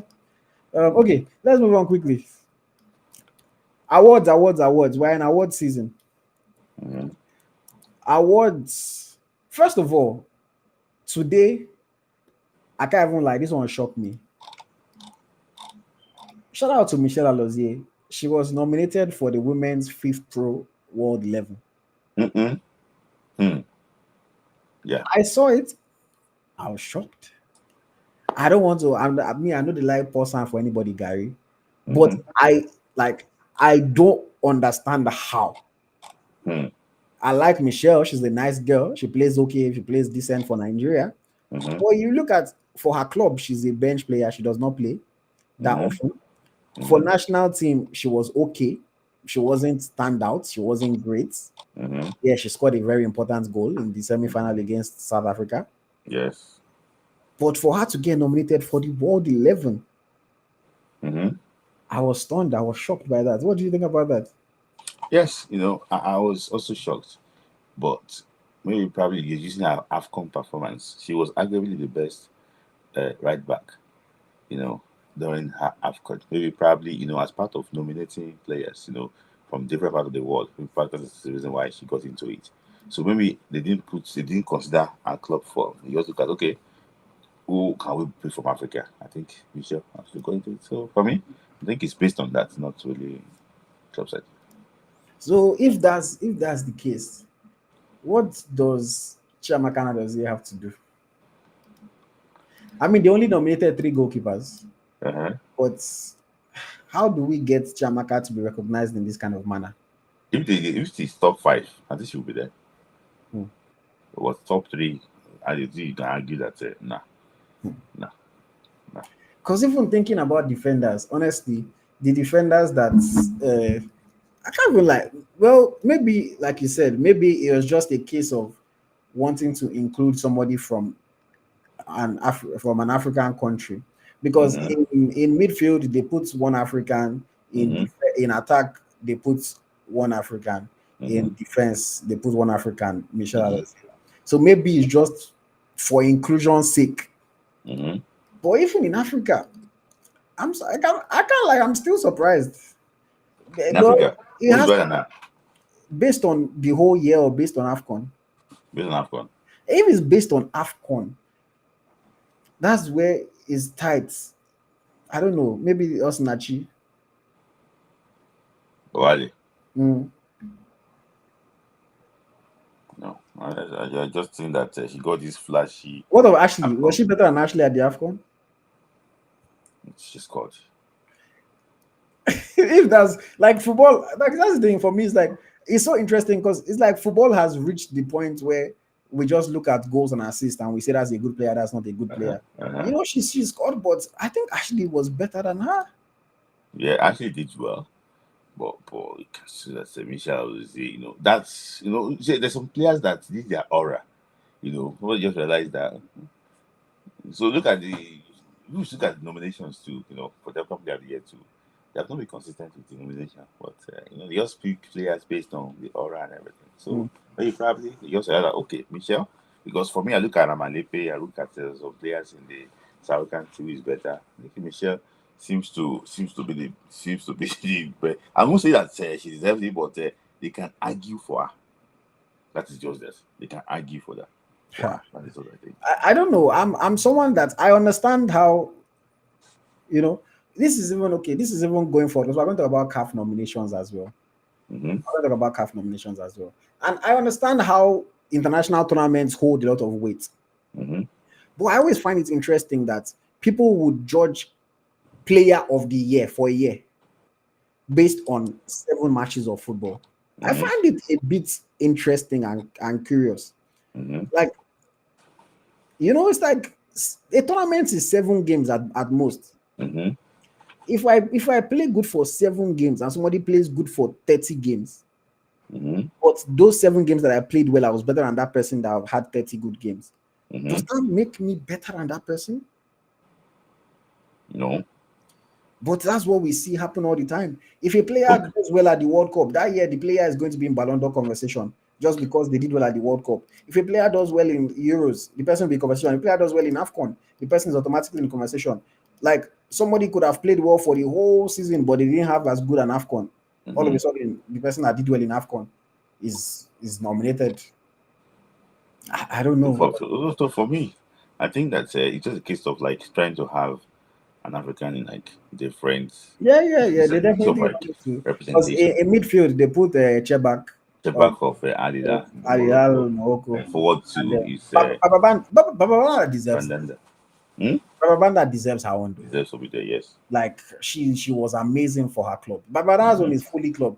National team not really do too much. Yes. But okay, let's move on to the CAF nominations. A bunch of Nigerian players were nominated, and other Nigerian nominations. Coach of the year, we have Justin Madugu nominated for the Women's Coach of the Year. Is up against some other coaches that achieved positive results over the year. Smith Layi, as is the winner of the WAFCON, do you think Justin Madugu has this one in the lock? Yes, she's going to be there. For us, we know for him to be nominated in the Ballon d'Or conversations too. So what do you expect? He's got to be there. So even if he didn't do anything, they have to give him that award. For me, I don't think anybody else will come close. I like the coach from. I don't think she was even nominated. I like the Ghanaian coach. She did a very good job. He did a very good job actually for Ghana. I don't know why there is this she was there. But for me, I think I don't know why Bamdi okay actually was nominated. But I think that you have to give it to Justin Madugu. Okay. Goalkeeper of the year, Chiamaka Nnadozie nominated. I think this one without. I don't think this one until Chiamaka retire. Is our own every year. Award, yes. I think this one there's no argument about that. Chiamaka is the best goalkeeper in Africa. Yes. Fantastic for her club. Fantastic for her country as well. No, sorry. Before I move on, young player of the year women. I don't have the graphic here, but Shakirat Moshood. Yeah. Also, Zeta Shaw will be there too, but I don't think she will win the award. So still going to be normal. I think there's this other girl. This girl Esther Nyake of Ghana. Very very good player. Stella Nyameke of Ghana. I think she plays in America also. A very very good player. She was the captain of the under-20 during the Rap this time. And very very good. Apologies. So she also had an impact on their AFCON campaign too. So I tip Stella to win that award ahead of Shakirat Moshood. Player of the year, women, 2 Nigerian players nominated. Esther Okoronkwo and Rasheedat Ajibade. Who's your pick for this one? For me, based on AFCON alone, Esther Okoronkwo, I deserve her, but I just see the aura, based on AFCON, you can compete with Ajibade, but overall, I just think Ajibade deserves to. You can see her form even for our club side now. Just joined PSG. So for me, I think for she deserves to win it because she's been knocking on the door for so long. And I remember that there's this girl that was nominated ahead of her from South Africa, very good winner. Katlana, yes. She wasn't doing anything there, but she was nominated. I think this is her time. I saw her. I just said this is the queen in making. I saw her in Paris, so this is like a queen in making. I think that AyoT need to fly to Morocco and go and see her win that thing. In the CAF. You know, it's interesting because, again, if we're looking at just the WAFCON, Yeah. Okoronkwo had a good WAFCON. I think Yeah. nobody can take that away from her. What did Mhm. she? What were her statistics at the WAFCON again? I forget. But let me just try to verify that. I think she had what was it? 5 assists and 2 goals. 2 goals, yes. You know, That was incredible. she was very What impressive about Ajibade? at the WAFCON. Ajibade at the WAFCON, what did she have? She was a player of the tournament. But Ajibade at the WAFCON, she had 1 goal and 2 assists. 1 goal and 2 assists. Okay. 1 goal and 2 assists. 3 player of the match, player of the tournament. Okoronkwo had 2 goals and 5 assists. Mm-hmm. You know, What about Chibak? what do you say? Chebak. Chebak at the WAFCON, Chebak had, let me see, Ghislaine Chebak, teammate of Asisa to Shuala. At the WAFCON, she had 5 goals. 5 goals. Mm-hmm. So it's very interesting because it really depends on how you judge this. Do you look at the tournament and say, okay, Okoronkwo had the best statistical performance in terms of goal contribution at the tournament, so she deserves to be the winner? Do you look at it and say Ajibade was the player of the tournament, so she deserves to be the winner? Do you look at it and say Baba Banda went to America and was by far the best player in the USA, scored goals aplenty, you know, had a great year, and say she deserves to win it? Although it's a bit tricky because the American timetable is different and the period under review is from January to October 2025. Or do you look at Chawinga?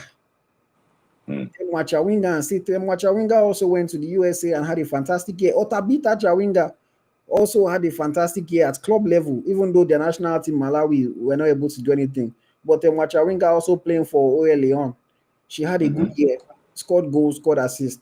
So it's really tricky how the technical study group and the people that vote look at all these things. Some people just look at the WAFCON and say, she was the star player for Nigeria, boom. I personally, obviously, you guys know that I have a bias, but I objectively think that Rashid don't want to hear me say this outside, but I think that the best player, honestly, is Baba Banda. But between the two Nigerian players, I think I would go with Ajibade. I think Ajibade has been a consistent performer. She's leader of Nigeria. She was a WAFCON player of the tournament, and at club level, I think she has had a good year as well. People would also mention that, but Okoronkwo after the WAFCON went down, was scoring goals and doing well for our club. Yes, we cannot take that away. The only thing that I would say is that she plays in Canada. Like, you know, if Ajibade was playing in Canada, Ajibade too will have numbers, you know. So I really don't know what criteria the people that are choosing are going to use to choose. I am personally not a fan of making the tournament the main criteria for being a player of the year. I think you should actually look at the whole year's performance. But we have to wait and see. I hope Ajibade wins. Esther, I think, you know, she should wait for her turn. You know, I think this is Ajibade's third nomination for the Player of the Year award. So I think Esther should wait for her turn. You know, Ajibade, Esther can come back next year and come and she should keep up the consistency. She's playing well. She's playing well, Sha. Next season, Esther will maybe be playing for a bigger team in a bigger league and have more of a spotlight. But the WAFCON definitely did a lot of good. A lot of good for her. I would like to see Tabitha Chawinga in WAFCON. I hope Malawi qualifies. I don't know their current thing now. I don't know who they are playing. I hope to see Tabitha. I know that it's going very hard for Senegal to qualify. So whenever we see Mama Diop, they have come because they have a very tricky second leg game against Ivory Coast, you know, in Abidjan. So they have drawn the first leg in Dakar. So I think Zambia qualified yesterday by beating Namibia 3-0. So Morocco is the host. This Tabitha Chawinga, these Malawian girls, I want to see. They drew 0-0 against Angola. Where? At home or away? Away. Okay, I think they should be able to do the business in Blantyre. So Portia Boake will be seen They have come because they won 3-0 in Egypt. So Egypt complained bitterly that they have to be balanced draws, but maybe they want to go and play Tunisia so that they can qualify. But now they lost 3-0 at home to Ghana. So Ghana has not been training for 2 days actually because of the unpaid bonuses, but they are back in training now. They're ready for Egypt in Accra. So I want to see that Peter Shamanga maybe alongside Chomaka for one. I'm joking, but I want to see the two of them. At WAFCON. They've not been playing. I also don't see them. Maybe possibly at the World Cup too. Okay. Team of the year, Super Falcons nominated alongside Flamingos. Do you think Super Falcons have this one in the bag from winning the WAFCON? Yeah? Yeah, I think so. But I don't know why they nominated Nigeria 17 for doing nothing. So they qualified for the World Cup now. It should not be for underage. It should be for national team. National team. I don't know who is picking these draws. Okay, for Nigeria, we win it here. Okay. Young Player of the Year, men. Daniel Bam Bame, penalty specialist, nominated. How do you feel about that one? Yeah, I feel bad about that. I'd say he's the one that nominating for Nigeria. For me, I don't know. Well, look at the stats too. You might think that he deserves to be there, but oh my days, I don't see him winning. You can see Achaf super very very good player, but for 17. Noah Sadiki of Sunderland, for DR Congo, I'm beating them in the playoff final. Very very good player, but I think the winner will be one of the Moroccan boys. They did so well at the under 20 World Cup in Chile. So, and they also nominated Umbukazi for playing 2 games against Nigeria. So, and getting red card in one. Well done. So, but for me, I don't know why Umbukazi was there. It's not Edna Imade, but I think one of the Moroccans will win it. So I see is Abdullah Ozezini, that guy. Yeah, I think it's probably the one. Okay. Goalkeeper of the year. We have our very own fighter, Stanley Nwabili, nominated alongside the likes of Andre Onana, Yasin Bono, Edward Mendy, Ronan Williams. Do you think Nwabili has a chance in this one? No. For his country, he's need to drop the ball in the net. For me, he's been error prone in Nigeria and also doing badly for Japan United. I don't know why he got into this nomination, but I think it's going to be Williams. Again, I think he's probably the best goalkeeper currently in Africa. I think Yasin Bono can have a shot, but I think Bono, but he's playing Saudi Arabia now. But he was good at the Club World Cup. Yes, Vozinha was very, very, very good goalkeeper for Cape Verde, but he played for Francis club, was it? Before. I don't know, maybe he has stayed in the same club. So he's one bench in Francis. So for me, I think I'll go for Bono. Yasin Bono. Yes. Okay. And then the big one. Men's Player of the Year. We have one nominee, Victor Osimhen, alongside Frank Ngisa, Fiston Mayele, Mohamed Salah, Dennis Bwanga, Sehu Gorasi, Ashraf Hakimi, Usman Lamoué, Ilman Ndiaye, and Pape Matassa. Do you think Osimhen has any chance with this one? No, I don't think so. I think the numbers are right, but he's playing in Turkey. I didn't want to get your country against him. He won Turkish league. For me, it's not enough to actually be the African Player of the Year. So he did the 2 or nothing for Nigeria in this past year. He's been injured for some time. So Nigeria is struggling to qualify the World Cup too. It didn't have at all. So I think the winner is going to be Hakimi. It's finally Hakimi's turn. It's finally Hakimi's turn. Because Hakimi has been waiting year after year after year. Yeah. I think I would have to agree with you. I think it's finally Hakimi's turn.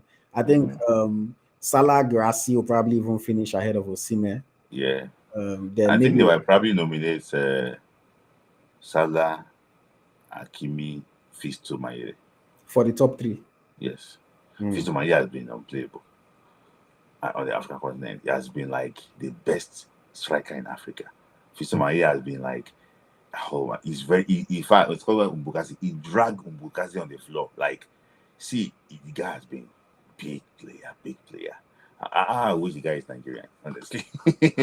Mayele has been very, very good for Pyramid of Egypt. For No, Pyramid, Ryan scored 3 hat-trick, the final of the Arabian Cup. Hmm. Yeah. So to tell against Al Ali also to tell you that it's not only in Africa. Fiston has been very good. He even scored the first goal against Insurance of Ethiopia in this in the CAF Champions League this yesterday. So he has been scoring goals. Mayele does nothing on the pitch, but has been very good. So Akimi will win, but I tip Mayele, at least for Africa, to the top part of the top three. Fantastic. Let's see how it goes. We'll see if our predictions are right. The award, I don't think the date has been announced yet, but it's going to be sometime in December. Yeah, I think before the AFCON. Yeah, before the AFCON. It's going to be in December before the AFCON. I'm So going to do it live. the AFCON boys will be there. Yeah, I'm going to do a live watch along for that one. So get ready. I did a live watch along for the last CAF awards when Ademola Lookman won his award, and it was a fantastic watch along. That's one of the best live streams that I've ever done. Over 100,000 people. It was watching you live. Yeah, it was amazing. It was amazing. The numbers were incredible last December. So we'll do another watch along for the CAF Awards 2025 this year. We hope maybe Osimhen, if they can hack it and give Osimhen, if Ajibade or Okoronkwo wins the Women's Award, Chiamaka going to take her annual award, Madugu maybe takes the Coach of the Year award, Super Falcons win national team, Guso will come and collect another award on on the stage, but it's going to be an interesting one. So just join us. Of course, when the date is announced officially, we'll be aware, and we'll talk about all of that. By next week, I think we should have the Super Eagles squad. Do you think? By next week, for the November game. So we look forward to that one as well. And then yes, of course, Super Falcons are playing tomorrow. Under 17 women are playing tomorrow. Hoping we can get positive results in both of those matches as well. What's likely? Which one do you think is you have the most positive can get positive results from? We'll beat Benin now for sure. Yeah, what about the other one? The other one, maybe we can. I don't know. God wants to help us. 3-2 Super Eagles Flamingos. These guys, they cannot keep clean sheets. And that's why I said 3-2, because they cannot keep clean sheets. Yeah. So if somehow by hook or by crook, but in reality, I think we'll lose. But do you think that even the game is comical? This are 17 women. Like the whole tournament, or? Yeah, I can see some teams not competing at all. They are under 17 now. No, why the FIFA expand this thing? See, I watched Tunisia against Libya in a FIFA project under 17. No, under 17 national team. If you see 16-0, see all these things, maybe it's waste of money. Some countries are not ready to play football. You just stay. See, if you see the keeper of it's like one. Oh my days. I've never seen a funny video like that before. Libya against Tunisia, 16-0 for Tunisia. FIFA is their whole. They want to expand. Some countries are not ready. AyoT. If you just stop it and go and play their cricket. The winner of the under 17, we already know the winner. Who? North Korea. How do you know? It's not. Yeah, actually was. It's not Korea. They are good though. They are good. They are good. So this one. For me, I think Canada will compete. Canada can compete. Let me support my home nation. Okay, home nation. My home is here now. So yeah, home is here. That is it. But yeah, going to be an interesting one. We'll see how that one goes. Okay, I think we've covered all the touch points for this week. Yeah. Way long into this one. So thank you everybody that's sticking with us, man. Thank you very much. I appreciate it. If you want to call in, the link has now been posted and is pinned on our YouTube comment section. Please make sure you have good lighting. Make sure we can hear you, see you. You're fully clothed, and you have a few minutes to share your thoughts. We'll have to take it very, very quickly so that we can wrap up for tonight. Those that are watching on replay, stick with us. If you stuck with us to this point, thank you very much as well. I know that this has been a longer than usual episode. So yes, the link has been posted. If you want to call in, we'll be waiting for you. Hello, Sports Grinder. Hey guys, how y'all doing today, man? Hello, the Aisha man. Yeah. So let me even start from there. Like I only really had 2 points. the Shell discussion, like when you watch that interview, you can tell that Shell is a man that's actually working. Like you can see the passion in his eyes, the excitedness in that man's eyes when he talks about, our football. I just wish this NFF had vision. They could probably expand the man's contract in such a way that he could touch most of our other young, like our youth teams, because he has a lot. Like if he can at least handle the teams that can be like a pipeline to the SC, that would really work. Like maybe at least on the 23, maybe not on the 20. If they can make him expand his contract, add more money and say, They hey, need to, you yeah, want to, yes. yeah, yeah, do you want to double in, and do this for us? And if they give them a free hand to go actually pick a Chan team without any external forces, like his assistants talking to him, especially if they tell him go to the NNL, because I believe we have better players in the NNL than the NPFL. If they tell that guy to actually select his team for Chan, he can go far with them, at least quarterfinals. Yeah. But the man is willing to work. It would be very sad, when we lose that guy. It would be really sad. I just hope we can go for something better. Hmm. Um, but then when it comes to the whole like NFF issue, I'm just happy this is happening. There are a couple of pages, handles that are beginning to pick this issue. There's this guy that if he's on your case, he's like a fly. They call him Scotty Guma on Instagram. He's talked about it as well, and also for political reasons, I've seen Peter Obi and even Dino Melaye talk about it. So I New believe this is Central, not. everything.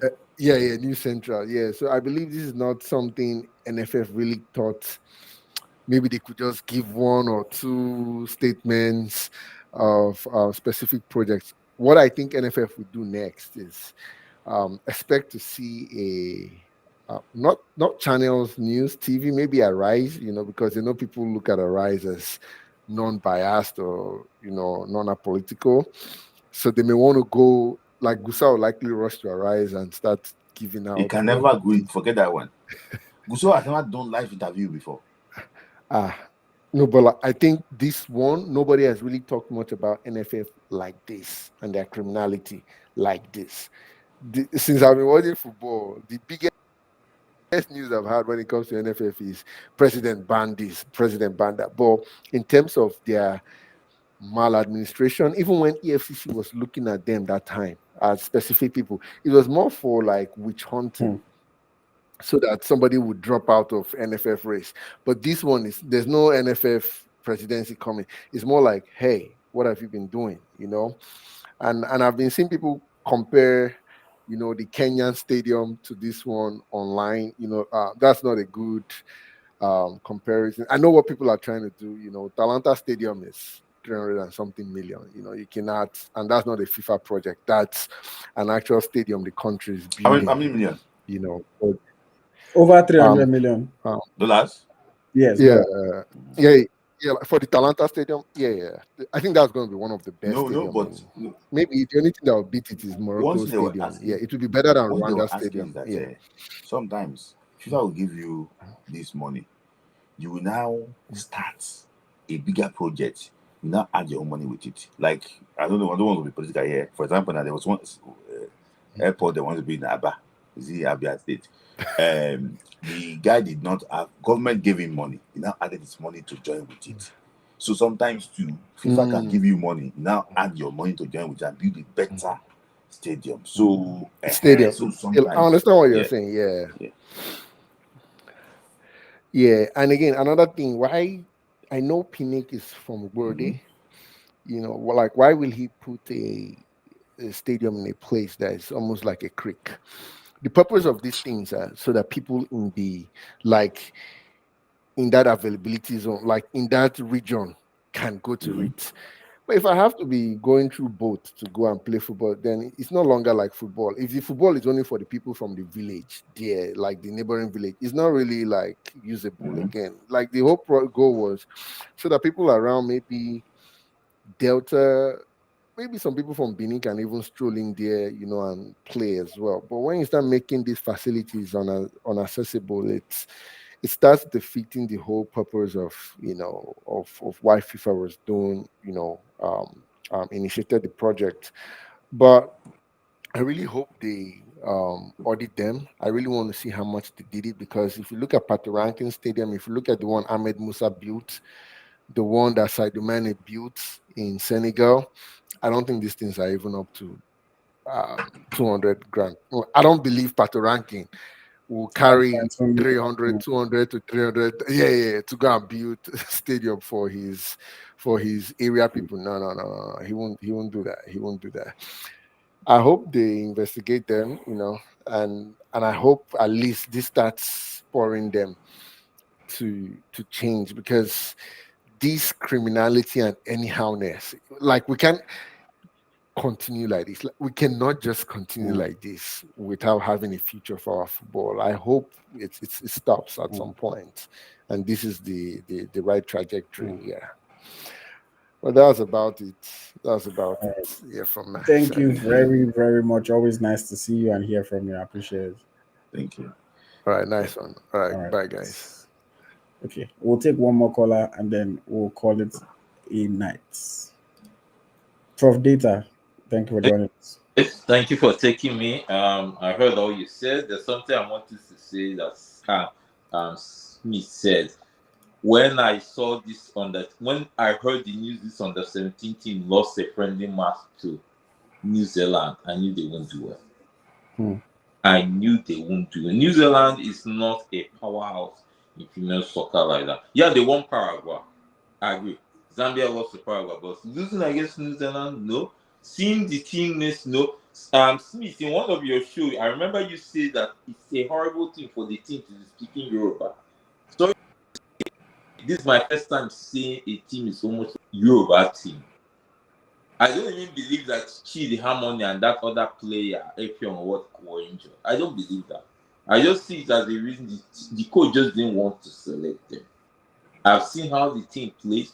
The only thing that gives me hope against Italy, I don't care what people say. Italy is not a powerhouse in female football. Go and check the level. They're not. The only thing, this Italian team is good. There's no doubt about that. That's the only thing that gives me little hope there. Now, let me speak on the Super Falcons and losing Edna Imade. Very sad thing, you understand. I feel when this coach called up Chomo Okafor, to me, people were saying it's a school girl, whatever, but to me, why he simply did it is he didn't want the lady to possibly play for Malawi. That's how I see it. But again, the coach to me is still offending me. He should feel that gear. The team needs to call in this time.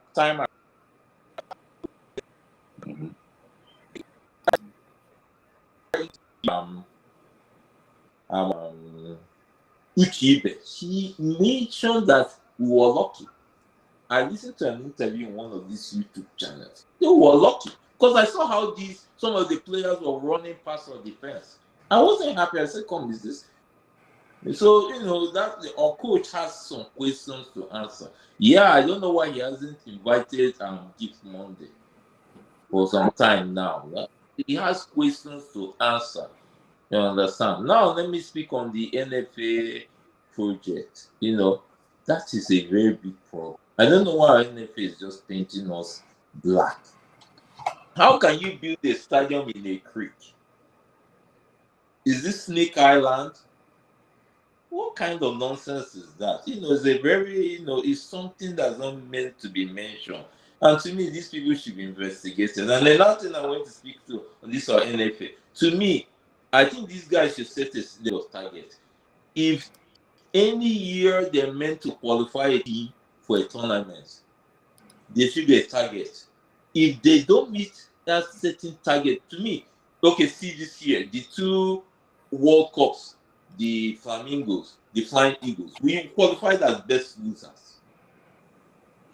All of them. So, it's not that we didn't do that. And to say the truth, I've not seen quality in both teams.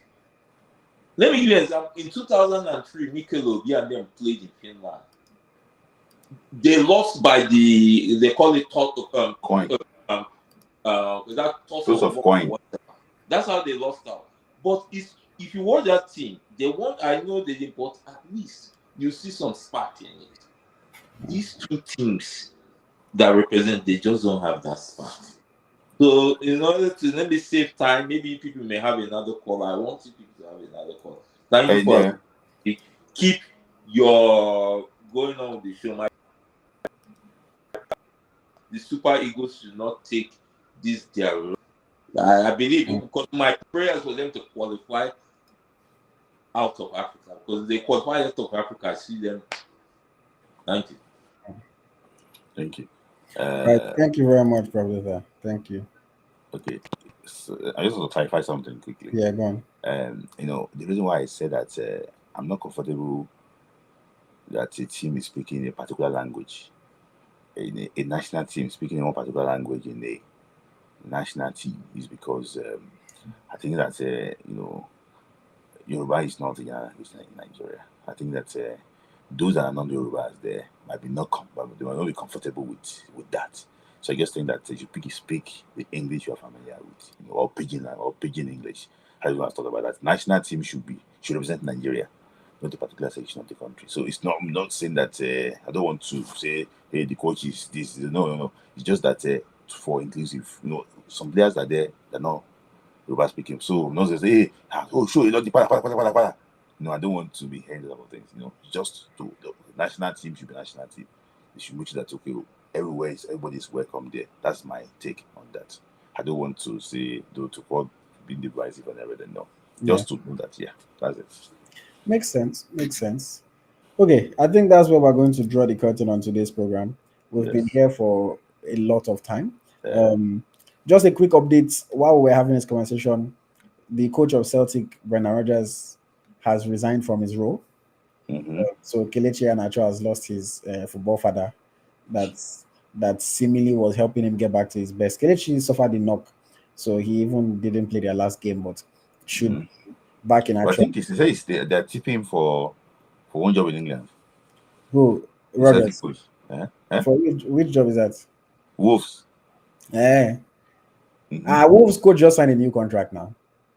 They want to let him go. I don't know. After they just gave him a new contract. They will pay more.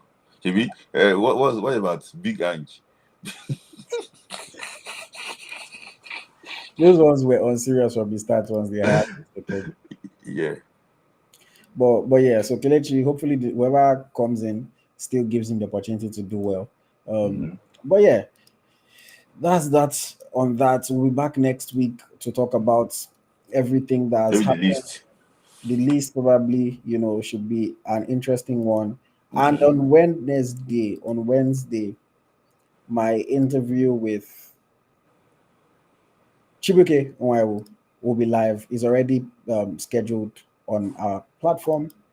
So I think I will just say it's the grace of God, because I never play a football academy. I never go to academy. I never play any NNA, or I think it's just grace of God. Just God sent someone to help me. My manager was having issues, so he don't want me to play Nigeria League in any way. I said to myself, I'm tired of begging him money like 10K, 10,000 if I want to buy washing soap, perfume soap. So I said to myself, I'm very, very tired of that. So I think I went out from his house. The only thing that scared me most was the journey, going to Maiduguri, going to Castina, that was the only thing I was scared of in the league. So I think I come here for a trial, but it's not easy coming here in winter. I'm not used to it. I never in snow before, but I think everything go well for me when I come for trial. What's the difference like between winning in Nigeria and winning in Nigeria? The difference is very. You don't say the difference. The difference. I think I give myself 2 years, 1 year. The goal I want to achieve is to represent my country. So As you see yourself, you said you have a goal of representing the national team. Do you feel like you are ready if they call you today? Mm. So yes, there you have it. That's the trailer. Is he ready?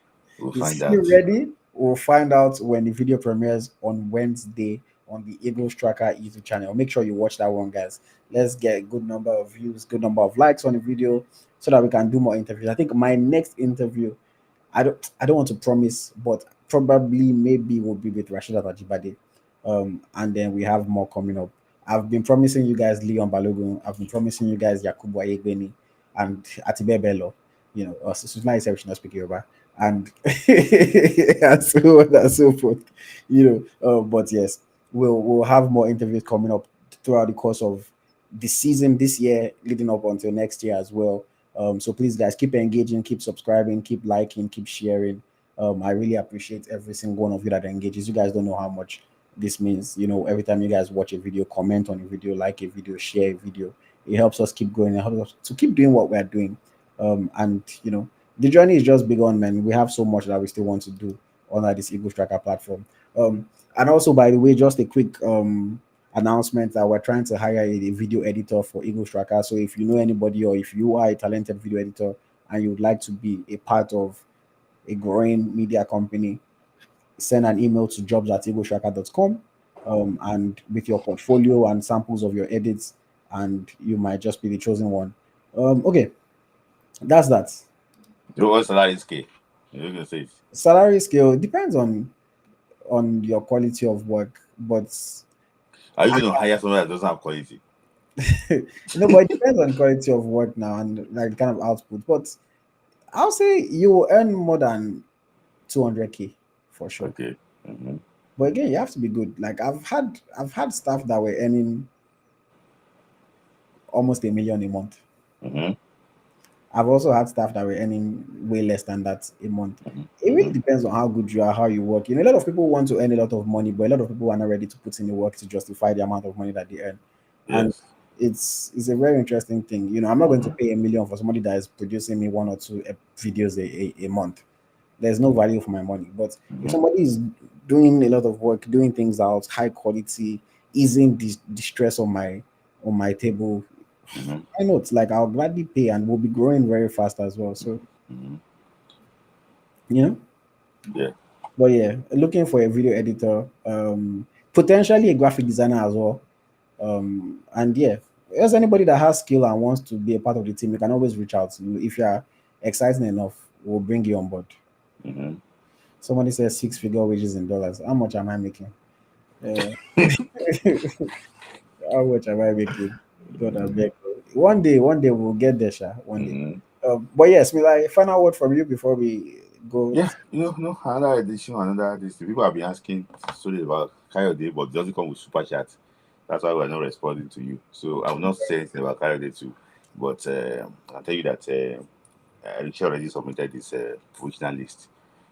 Try to monitor the players too. And I think it's going to trim it to 23 or 25 players because it's now like competition, So the goal will be like 25 players is going to be in Morocco. So yeah. So at least you should be able to guess 22 right. Guess 20 right. So if there's any surprises, you know, okay, these guys missed. But see, don't let us wait for Super Eagles list again. We know the people that NHL will call. So what's the point of waiting? So that's it. And yeah, the times are changing in different parts of the world. The time has changed in the UK. I didn't even notice why you said it. Yes.